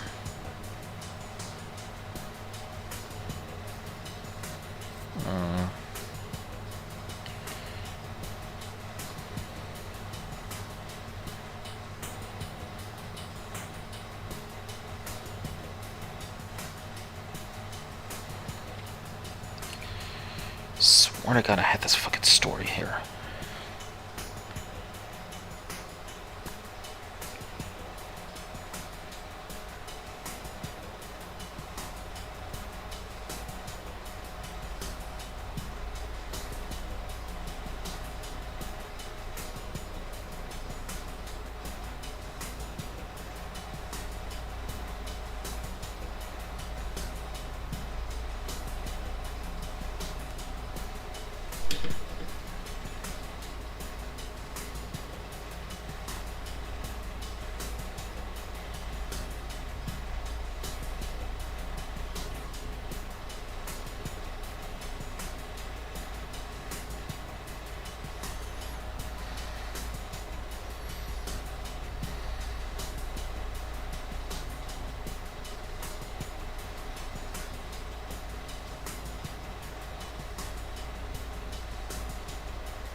Just give me a few minutes. Trying to go through my whatchamacallit,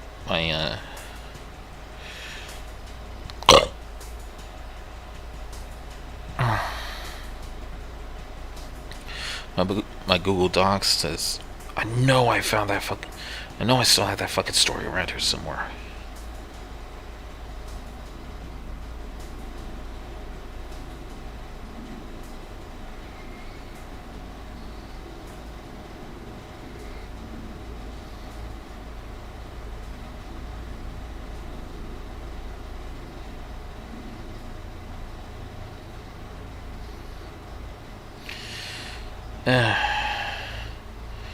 I'll probably look for it later. Right now, I want to at least give you a little something. But yeah.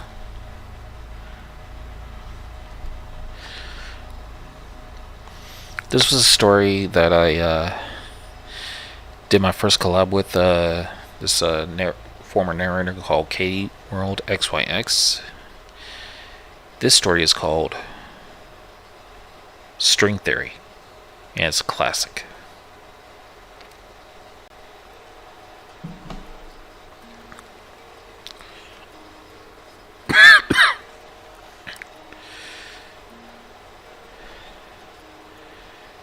Have you ever fuck it up already? Have you ever experienced that suggested someone? Have you ever had an experience that suggested someone else was in your house, or just thought, I don't want to know, and left it? Sometimes fear of the unknown just seems like a preferable option than facing a real, concrete danger. Normally it's nothing though. One time, the beeper function on my wireless house phone went off when I was the only one home. It could only be called from the living room. Another time, I swear someone took some change from my desk. They all probably just slightly disconcerted.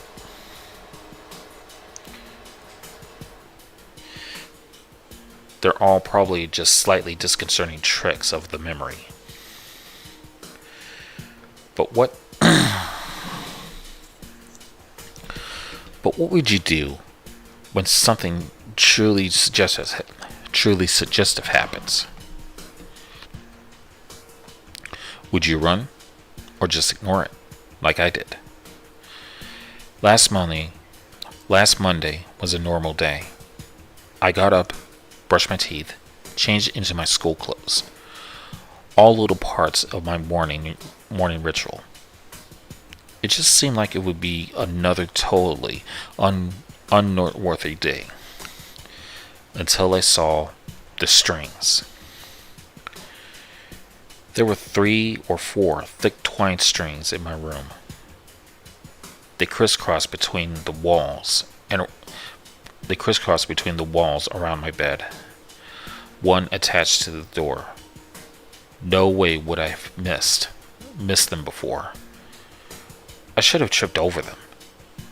They were tied to pins. They were tied to pins in the walls.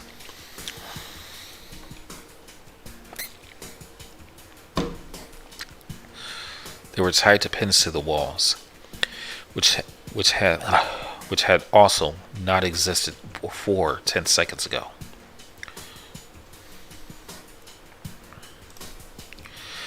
Nobody could have been in the room while I was in it, let alone set this up. It was early, and my brain wasn't processing correctly. I simply discredited the sight, untied the strings, and left for school, leaving them balled up on my desk. It didn't get any better later. Outside my house, there were hundreds of them, tied between houses, around cars, across streets. This had to be some super elaborate prank. One of those hidden camera shows or a comedy improv blog. They had gotten everyone else to play along too. Passerbys were tangled in them, tying them to objects they were walking towards and away from, as if they had been and were continuing to follow the course laid out for them. I nervously continued my journey to school. On the bus, everyone except me was tied to the door. At school, groups of friends were tied to each other. Teachers were tied to their desks and boards. Oddly enough, at this point, I could wonder why. Oddly enough, at this point, all I could wonder was why I had been. Damn.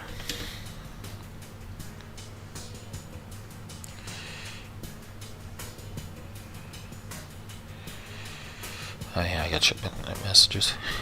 Oddly enough, at this point, all I could wonder was why I had been left out. When my friend Lucy sat beside me in the first period, she simply plonked her back down on my lap and rested her chin on her hand, looking right past me to the window outside. "Hey, Lucy." No response. "Come on, I didn't expect you to be in this too." She sighed. It started taking books from her bag. All the books were tied to her hands. I grinned and yanked one of the strings off of a book. She didn't seem to notice. Instead, simply disregarding the book completely, letting it drop to the floor without a moment's hesitation.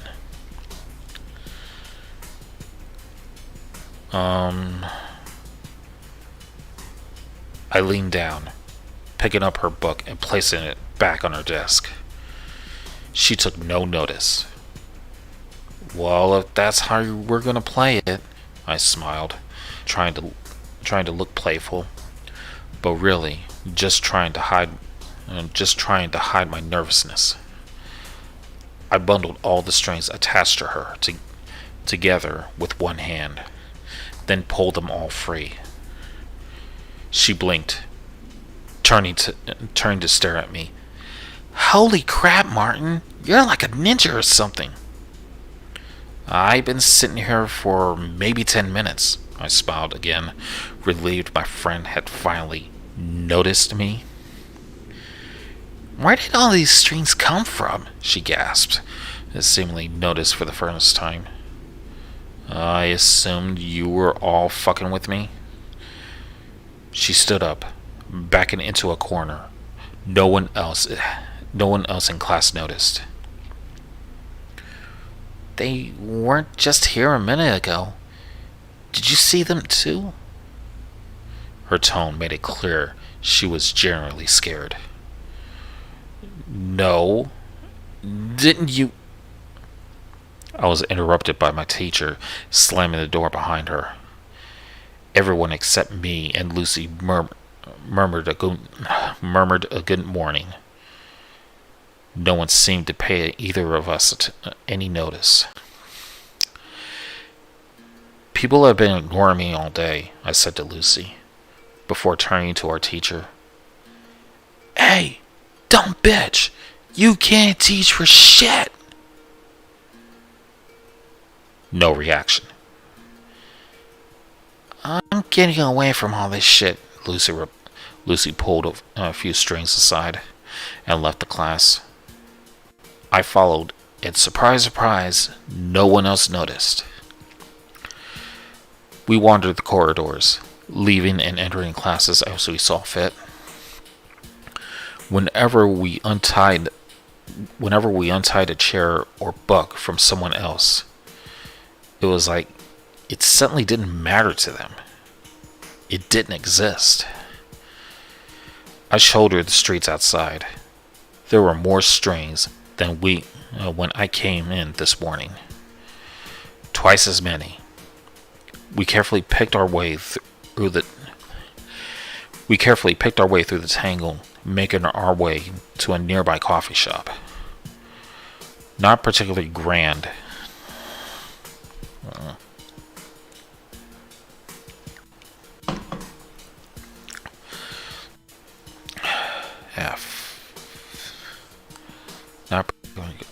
Not particularly grand, I know. But what would you do in our situation? As I said, fear of the unknown sometimes seems like the safer option. On a few occasions, I suggested we untie a few more people. Lucy was opposed to it. Remember how terrified she had been. In the coffee shop, we grabbed a couple of sandwiches and drinks from the fridge. We found a table, untied all the strings attached to the chairs, and sat down. We both ate in silence. Both of us too scared. Both of us distracting ourselves by watching the strangers in the shop. Obviously to the strings. After 20 minutes, Lucy spoke up. Now she's gonna take that sandwich, she said, pointing at the woman across the shop. Sure enough, she walked to the fridge and took the plastic wrapped sandwich she had tied to. She pays for it and leaves. She did so. According to the prophecies of the strings, that guy doesn't intend to pay. I watched as a man took his coffee and ran out of the store. The two servers just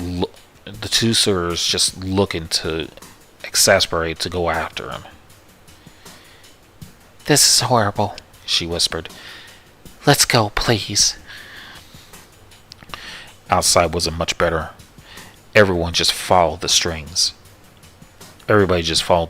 instructions, going about their daily lives.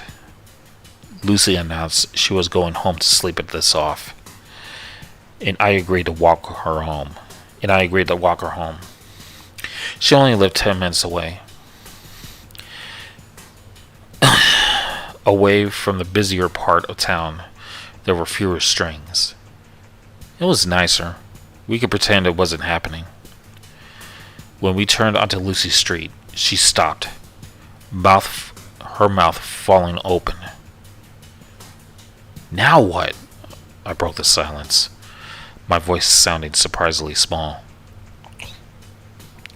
Look, she pointed outside of her neighbor's houses. She pointed outside one of her neighbor's houses. I saw it clearly. I'll take my memory of that moment till the day I die.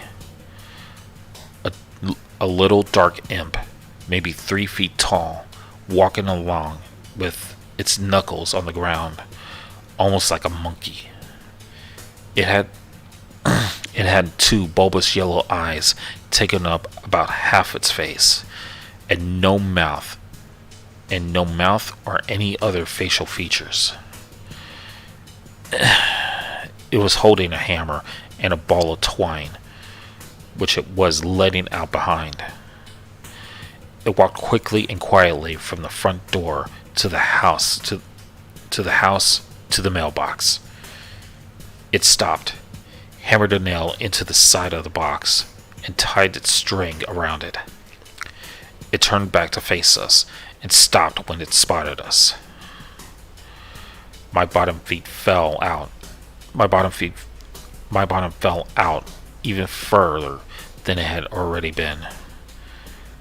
But it just stared with a look of surprise and curiosity. You could almost say it was more frightening. It was more frightened one. You can almost say it was the more frightened one. Suddenly, it beckoned us with its tiny hand. I looked at Lucy. She hadn't moved. I looked back at the imp, which stared at us. I halved the distance between I have the distance between. Hang on. Okay, good. I have the distance between us. Then halved it again. This wasn't fear of the unknown anymore. It was fear of this little guy. Didn't seem like anything to be scared of. When I was a meter away, from it, it extended its hand. Hi. I shook it. It nodded in approval, blinking its massive yellow eyes up at me. So you're the ones in charge of the strings. It nodded eagerly. I called Lucy over, but she stayed where she was. There are more of you? Another nod. I wanted to ask it so many questions about what it was and where it came from, but it seemed for now I was stuck with only yes or no questions. Do we even have free will? It just looked at me, almost sadly.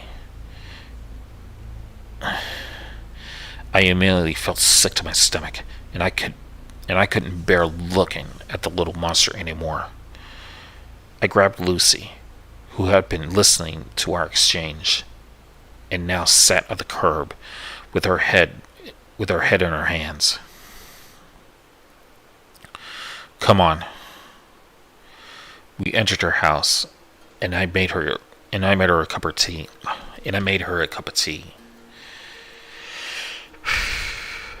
When I found her in the living room, she had untied her dog and was curled up with it, crying. I set the tea down and sat beside her. I'm so scared, she whispered. She whispered after a good 10 minutes of sobbing. I didn't answer. I couldn't. I'm going to sleep, she mumbled suddenly, and was under within the minute. Sleep was starting to sound pretty good all of a sudden. My eyes suddenly felt like they were being weighed down.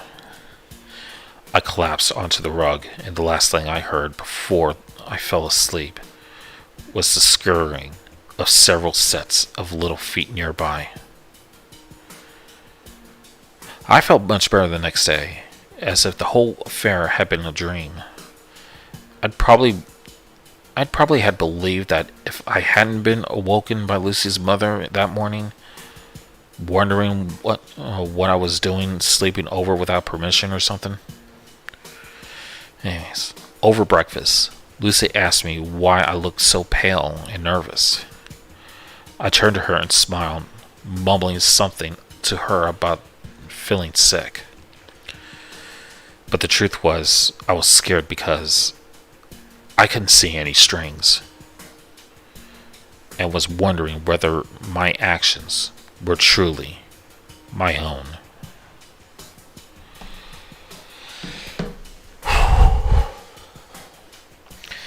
And that was String Theory by Tesla.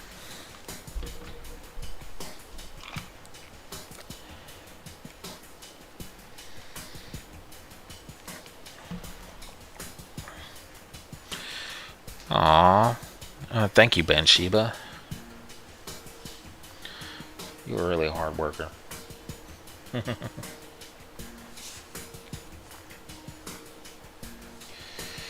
Oh, you're a cutie.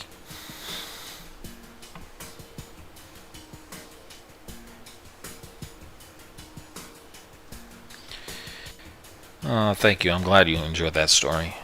I actually enjoyed that story too.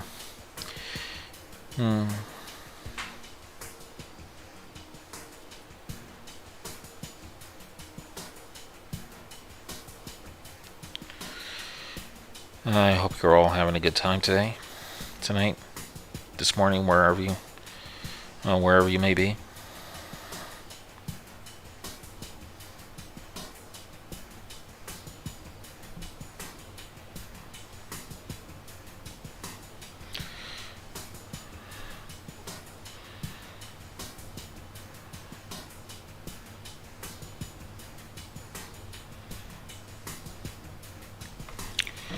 Any questions?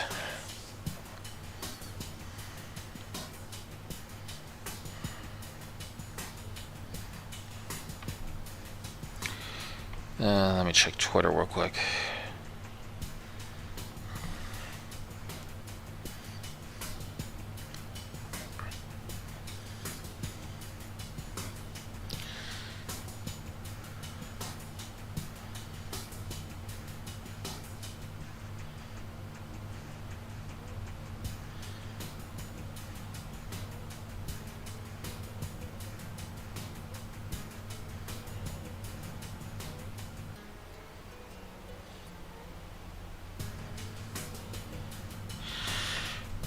Banshiba says, trying to get my son to unwind. Ooh. Yeah.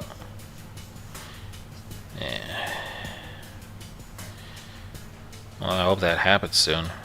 I'm probably guessing he's getting tired.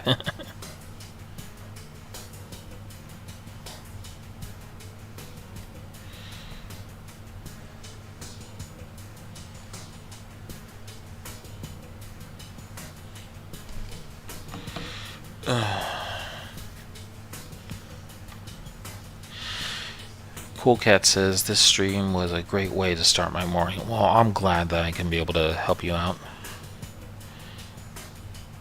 Oh, Sledgehammer. Oh, wow. That was left. I can't speak anymore. That was out of left field. Anyways.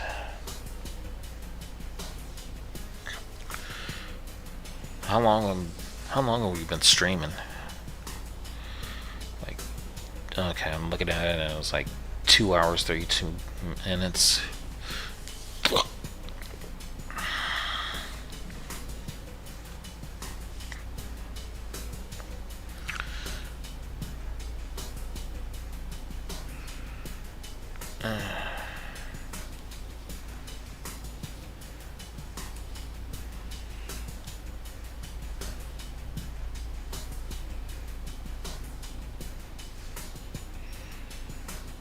I feel like I'm getting sleepy soon.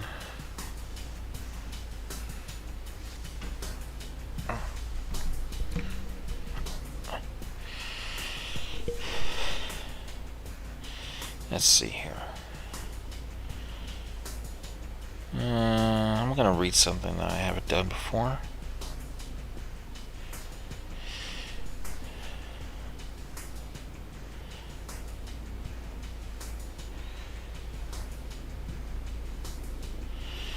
I'm gonna go ahead and read a story from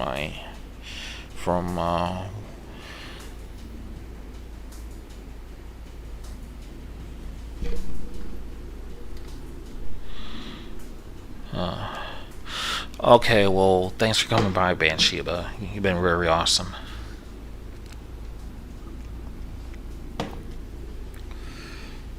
Maybe, hopefully, I'll try to do this a little bit more early and not have to worry about people interrupting me anymore. Or dogs. Love you too, Banshiba.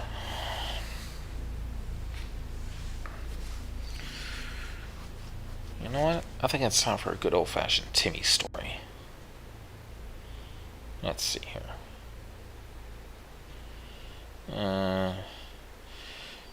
Don't want to do that one.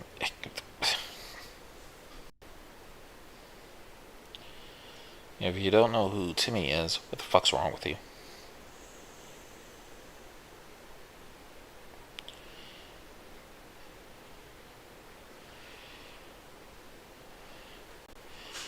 I don't want to do Because I Love You. Too many bad memories.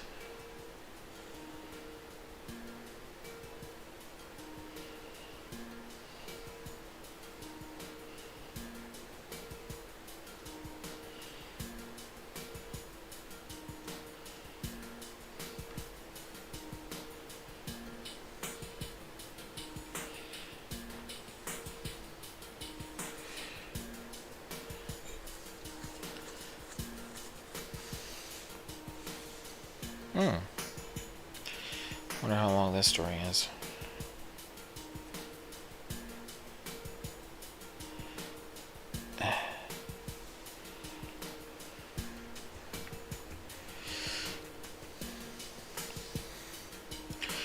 Yeah, I think a good old Timothy Durant story might be in order.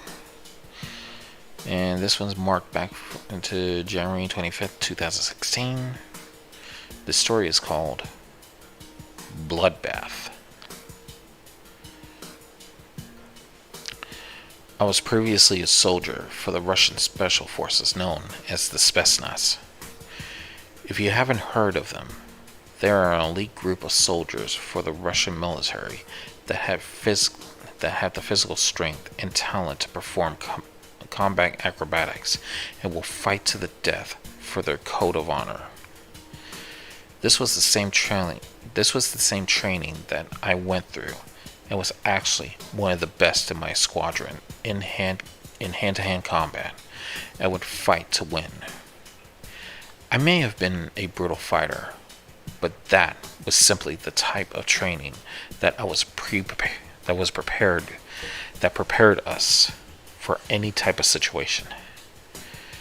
We were the fighting force that Russia would use to take down the toughest of enemies. But rather than talk about the experiences I witnessed in war, which I cannot mention here, I want to discuss a darker side of the training I experienced. The training that all Spetsnaz soldiers who survived the experience.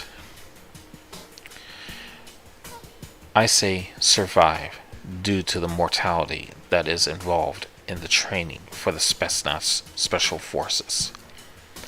I myself ended up accidentally killing one of the men in my squadron because he insisted on fighting past his limits, and I accidentally gave him head damage that led to his death.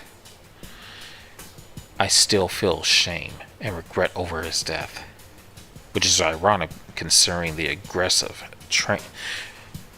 training the Spetsnaz undergo to steel themselves from the horrors of war.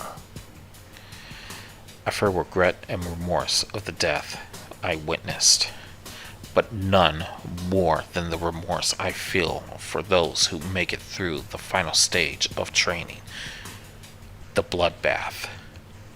I still remember my bloodbath experience, and I don't believe I will ever forget. The bloodbath began in the middle of the night. I was asleep in the cabin with the rest of my squadron. We were taken abruptly in the night. Sacks were placed upon our head, and we were taken to a separate room and thrown into a pool of liquid. Some of the men who didn't wake up were carried and thrown into the liquid. The smell was wretched. The smell of rotten corpses. It smelled of rotten corpses. Once many of us had to come to. We heard, though, a slot at the end of the room, the voice of our commander. I had heard of the bloodbath training from fellow comrades and instructors, but I have never heard of anyone talking to us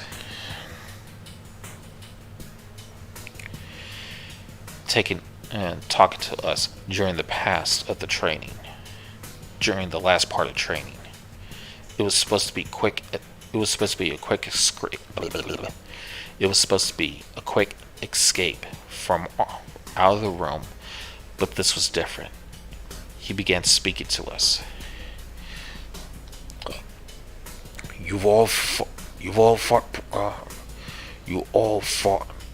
had all fought valiantly to prove your love for your country, and you are now in the final stage of your training. By now, you realize that the room you are in is filled with blood and animal waste. However, there is also the blood and waste of your fallen comrades as well. Many of us were disturbed and frightened at this statement, and one of us spoke to him. Wait, shouldn't we all make it out alive? Oh, good night, Subject Illuminate. Thanks for coming out. Our commander was stern and a bit disturbed by the sound of his tone. No, all of you will escape. No, not all of you will escape. We have done this training for years, and by now most of you would have escaped from the attack dog that is released into the pool. However, there would be an attack dog coming to chase you out. All of us were very concerned. The same soldiers who questioned our commander asked again, "What do you mean?" The attack dog we used during many years of training ended up dying in this room a few years ago. Or so we thought. When 3 of our men went to retrieve the body and to honor the dog, it awoke and killed the 3 men quickly and mercilessly.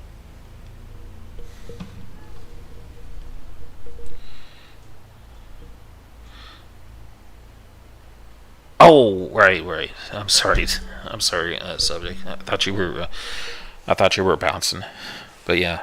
Night, Bansheeba. It awoke and killed 3 men, quickly and mercilessly. Something within the dog had changed. Its fur had changed to a deep shadow color, and there was hunger in its eyes. Its nature had changed to something demonic.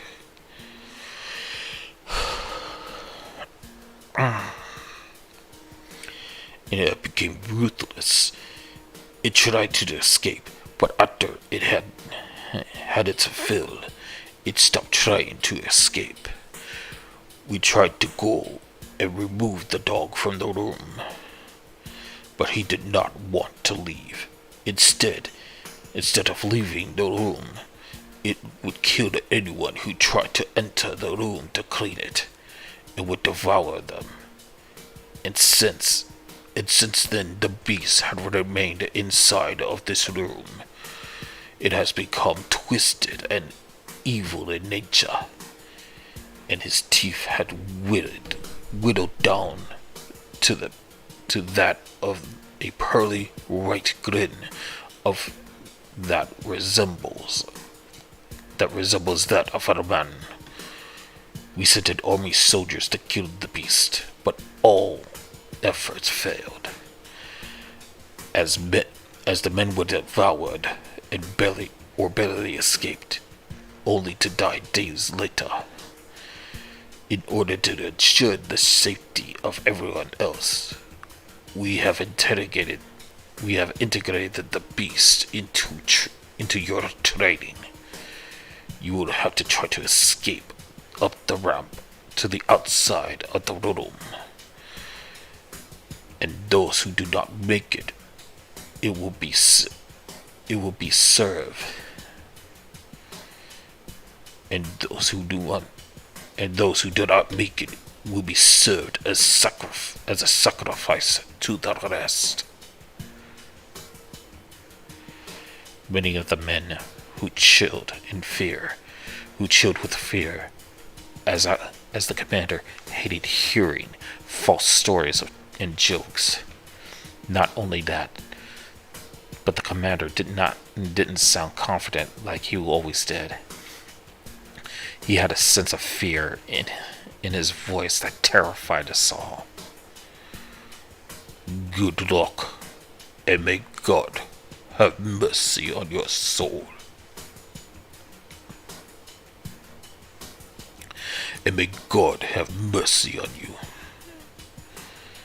And with that, the slot had closed. Many of us were in shock in fear as the room did not allow any light, and began terrified.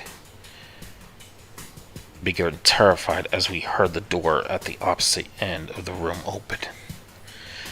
Out of it matched what appeared to take the shape of a massive dog. The animal had bright, shiny yellow eyes. Its mouth was foaming.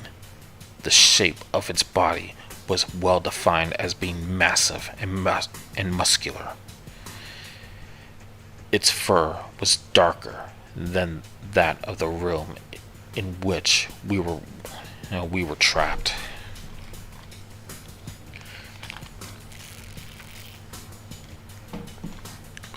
The only thing that truly showed how big it was the door. Was the door that the beast had came out of. The beast crouched under what appeared to be a 2-meter tall door.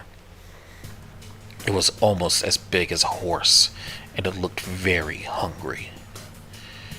It twitched as it examined which of us it would eat first. It let out a blood-curdling howl, one that I had never heard any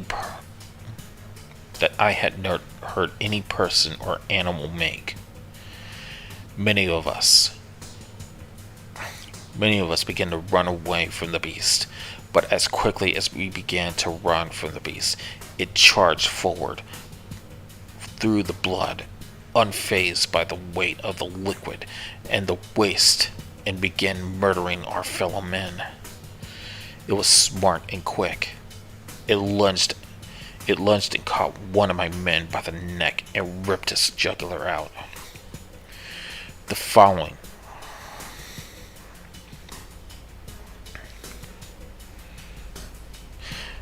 suit with the next soldier close by. It was swift and merciless. The beast was clever in the way it killed my fellow comrades. He tore out the throats of 3 men as I trudged my way through the blood and guts. I witnessed one man after another fall as the beast continued its rushed attacks towards me. It only tore out the neck of one. It only tore out the neck of the men, saving the time to eat them later. I made it to the ramp that leads to the exit and saw the many bodies of the men behind me. It was still coming. I tried climbing the ramp, but there were metal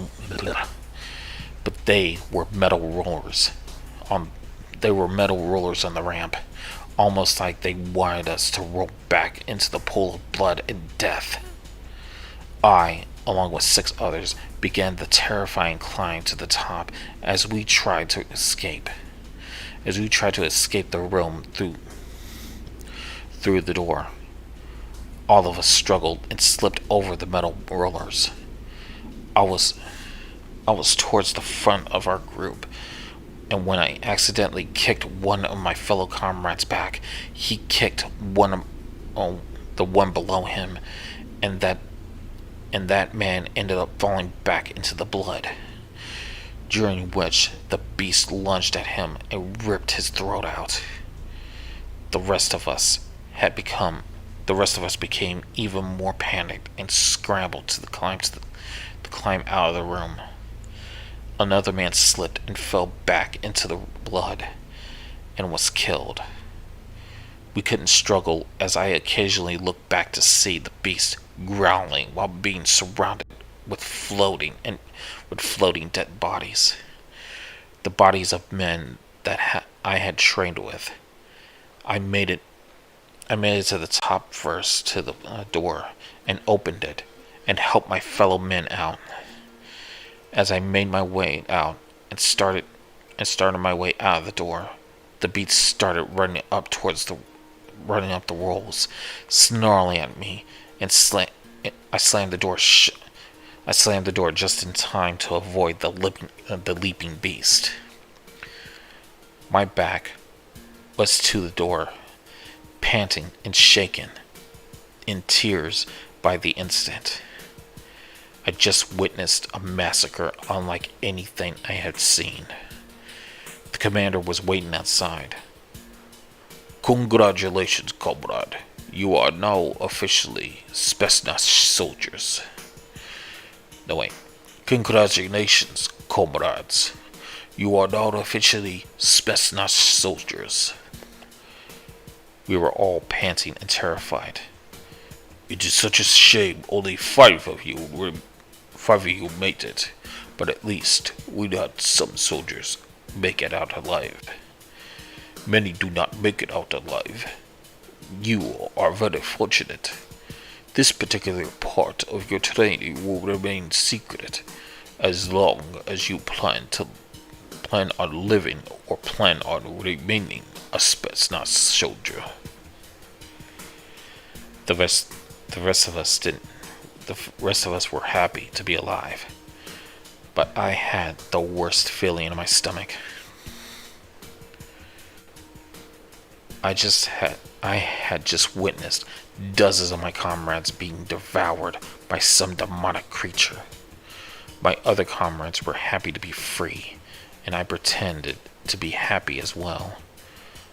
But I just couldn't accept in my soul that I witnessed the death of so many men, many of which I knew personally and trained with.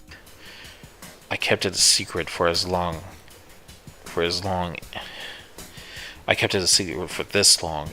and it's time everyone else knew.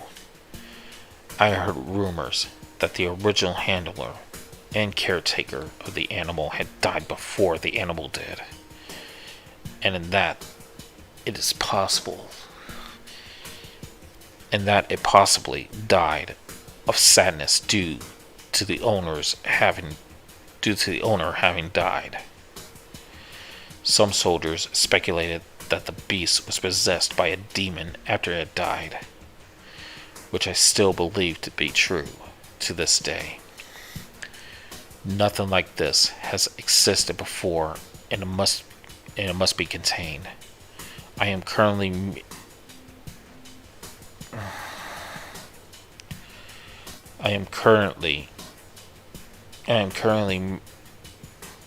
medically retired. I am currently medically retired from the Russian military and currently am undergoing cancer treatment.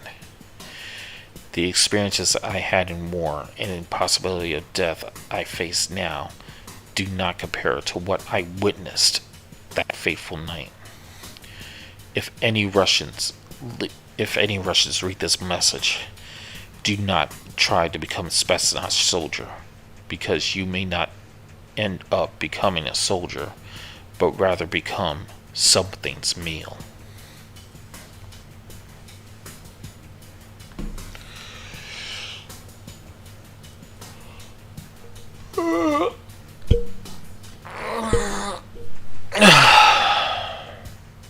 That was another good long read.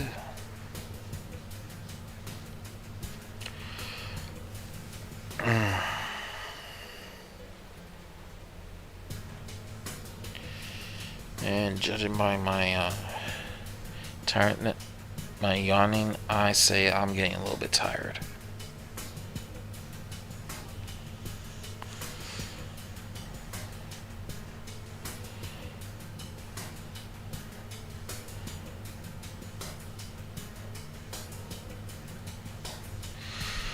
So, I don't know. You want me to do one more song, or I should just shut it down for the night?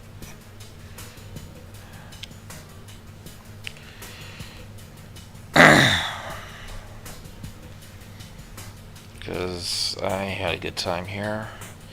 I'm glad everybody had a good time despite me being late.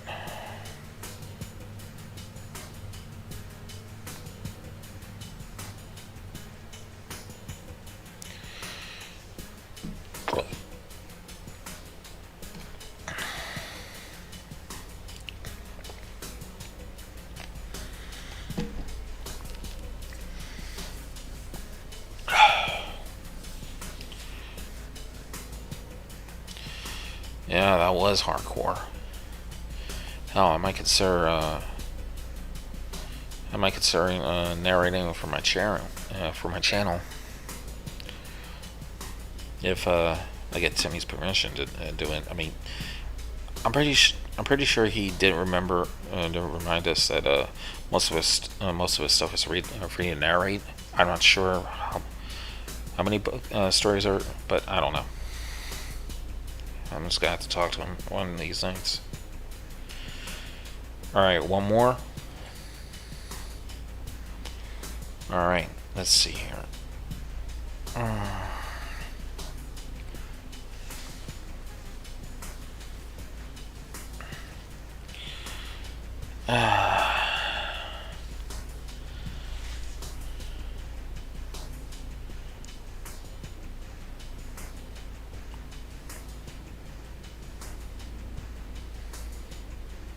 All right.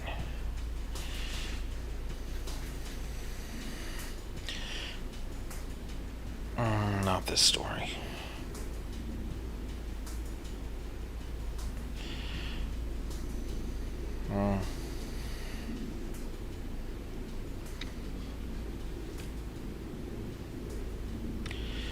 Oh, this story's gonna take 2 minutes.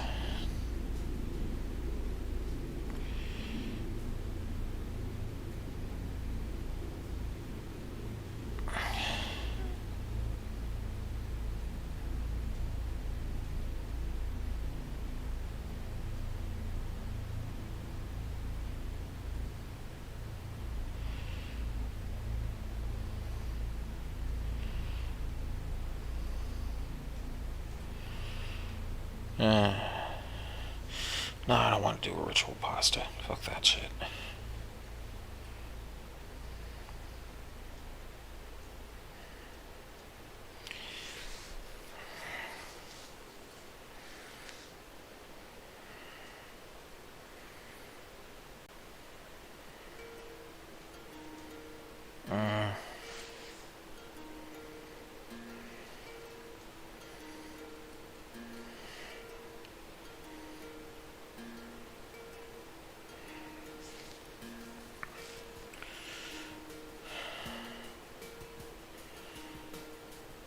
Let's see here. This looks interesting.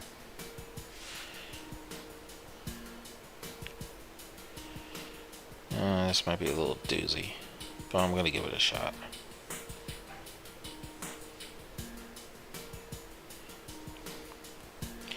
This story is called I Never Got to Kiss You.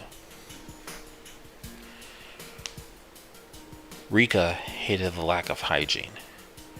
Rika absolutely despised unhygienic people. Just thinking about the slightest chance of her physically touching a dirty person's a dirty person chilled her spine. She refused to drink from another person's cup. She avoided sharing food with others. She would be utterly disgusted by people who talked loudly, with sprinkles of food spewed out of their mouths. People who, with coughs, colds, bad breath, stinky underarms, and smelly feet, were amongst her list of worst habits an unhygienic person could have. But out of all the disgusting things in her list, she hated saliva the most. Why? First, there were a million germs and diseases one can get from ingesting a drop of another person from another person. Second, just thinking about that warm, sticky texture made her feel sick to her stomach. One time, she was in the elevator with a stranger, and as his face morphed into a semi-yawn, nose red, nostrils enlarged, eyes watery, she knew what was going to happen. She half ran to the farthest corner as the man exploded into a sneeze. Snot and spit were strewn up in all directions. When she looked back at him, she was starting. She was staring. He was staring at her, disbelief apparent on his face due to the overreaction. Finally, the elevator door opened. She hurried and walked to the nearest restroom. Her palms covered in red. Her palms covered her red-hot face. Because of this attitude, people had a snobbish perception of her. Sure, she worked hard to be smart, to be the smart pretty girl in class, to make up for this little anomaly of hers. But she did not really have someone to call a true friend. Not one soul dared to be close.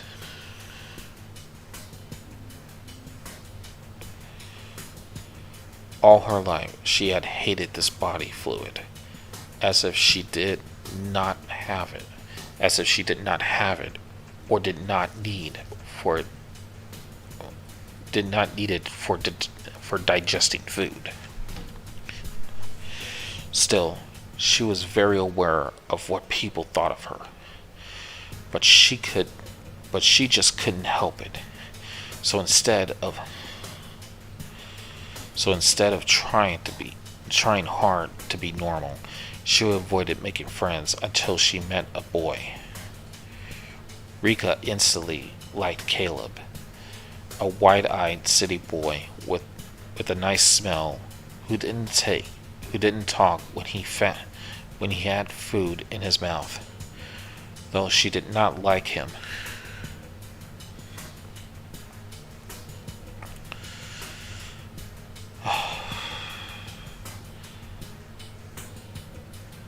Though she didn't like him only because of those qualities. He listened intently to everything she said, and she felt that he was truly seeing her for who she is. They got to know each other better when she toured him around the campus on his first day. The second day, they ate lunch together. A few days later, they hung out after school, sharing each other's taste in literature, movies, and music. Before she realized it, she was falling for him. Hard. But until then, he did not thoroughly understand her distaste for germs. It was a Friday afternoon and their last class had just ended. Caleb tapped Rika's shoulder and whispered into her ear, "Can you come with me somewhere? I want to show you something." Her heart flushed. She had been waiting for this moment all along. Is he going to confess? Will he finally ask me to be his girlfriend?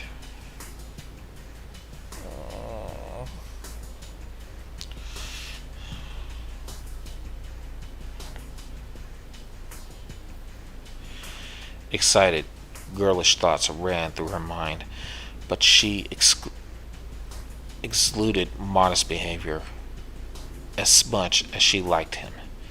She didn't want him to think that she was an easy girl. She agreed to come with him. They rode to Caleb's truck and drove off to a somewhat secluded lake. Like a gallant knight, he escorted her out of the vehicle and led her to a beautiful spot. He put his jacket on.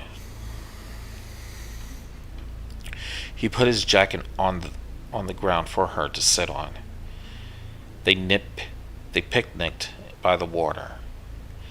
Caleb thanked Rika for everything she had done for him. He told her adjusting to a new town and school was pretty scary for him, but with her being there, he said he could cope better. Rika blushed. It was far from a confession, but it was enough to strike a chord in her heart. Caleb, although obviously was was dazzled to be with this charming girl. A mischievous idea formed in his head. He stood up, took off his shirt and pants, then dived into the water. Rico was dumbfounded at first. She watched him swim. He leaned his lean torso coming in and out of the water. He called out to her, saying how fun it was, and that she should go for a swim as well. Rika wanted to, but she didn't like getting wet. Plus, she did not think the lake was as clean as she would want it to be. She watched as he swam further away. Her heart mildly stopped whenever his head did not pop out of the water. "Caleb, let's go back," Rika yelled. But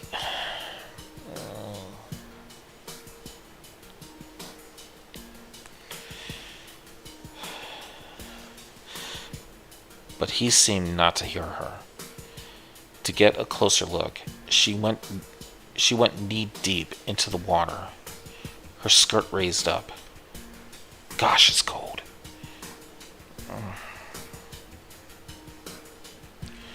Oh god, this is a long one. What the fuck was I thinking?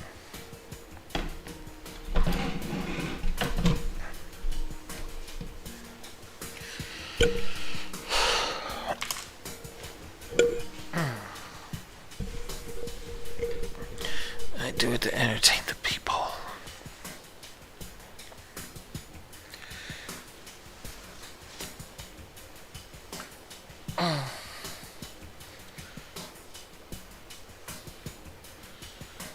Yeah, a second. I lost my place.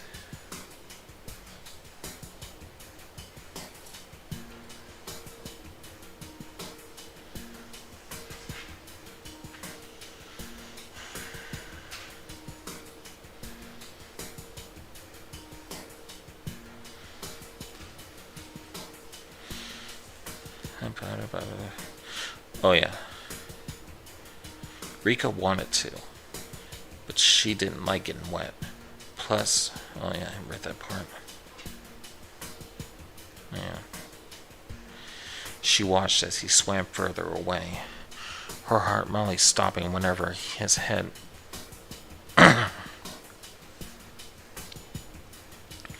yeah. Okay, here I am. "Gosh, it's cold," she called out to him. Nothing. Then she realized it had been minutes since he last came up for air. "Is he drowning?" Rika desperately called out his name, sprinting closer until the water was at her chest level. Caleb would not emerge from the water. Tears were forming in her eyes when a figure from her peripheral vision lunged out at her. Rika screamed as Kayla tackled her down, giggling. She cried out in shock, seeing that she was genuinely annoyed and terrified. He was overcome with guilt and apologized to her. In his hand, he showed a drinking straw he used to breathe underwater.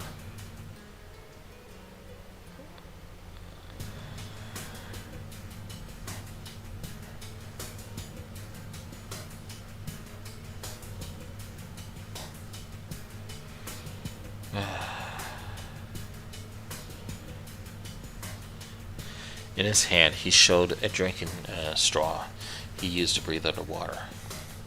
Knowing that he was safe and relishing the feel of his hands on her arm, Rika calmed down.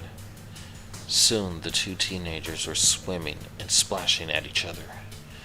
For the first time, Rika was generally having a good time without a care in the world.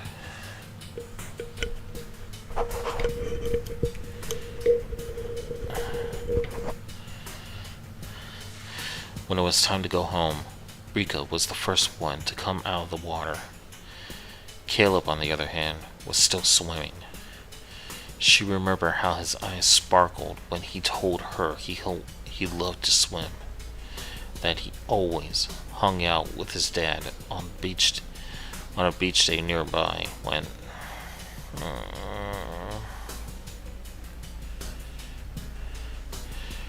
where they used to live. She smiled at the thought of him sharing this piece of his life with her.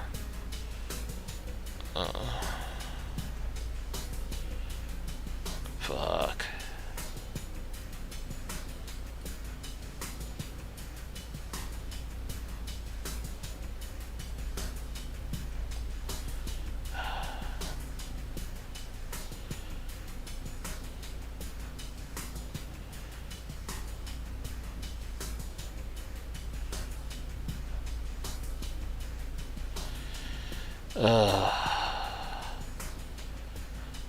Honestly, ladies and gents, my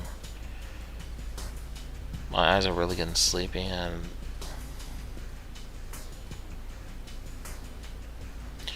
well, I'm getting sleepy, and I think we'll have to stop it for right now. I know Katie wants another story, but I am way too fucking tired now.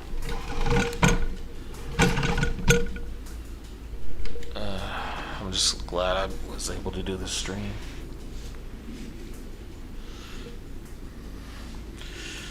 So I want to thank everybody for coming out,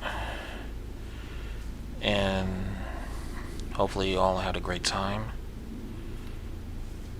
I'm just gonna end with the usual spiel. Be sure to like, comment, share, subscribe, and enjoy what you see on my channel. And don't forget to hit that little that little bell for future notifications. Also, don't forget to check out my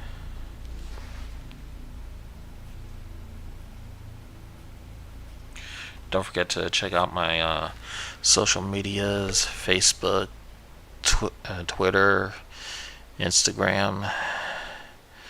And if you want to help take this channel to the next level, you can donate to my Patreon and my PayPal. And if you want to join the Nightmare Ronin army, consider visiting my Discord, and consider getting my merch, buying some of my merch. Use the promo code.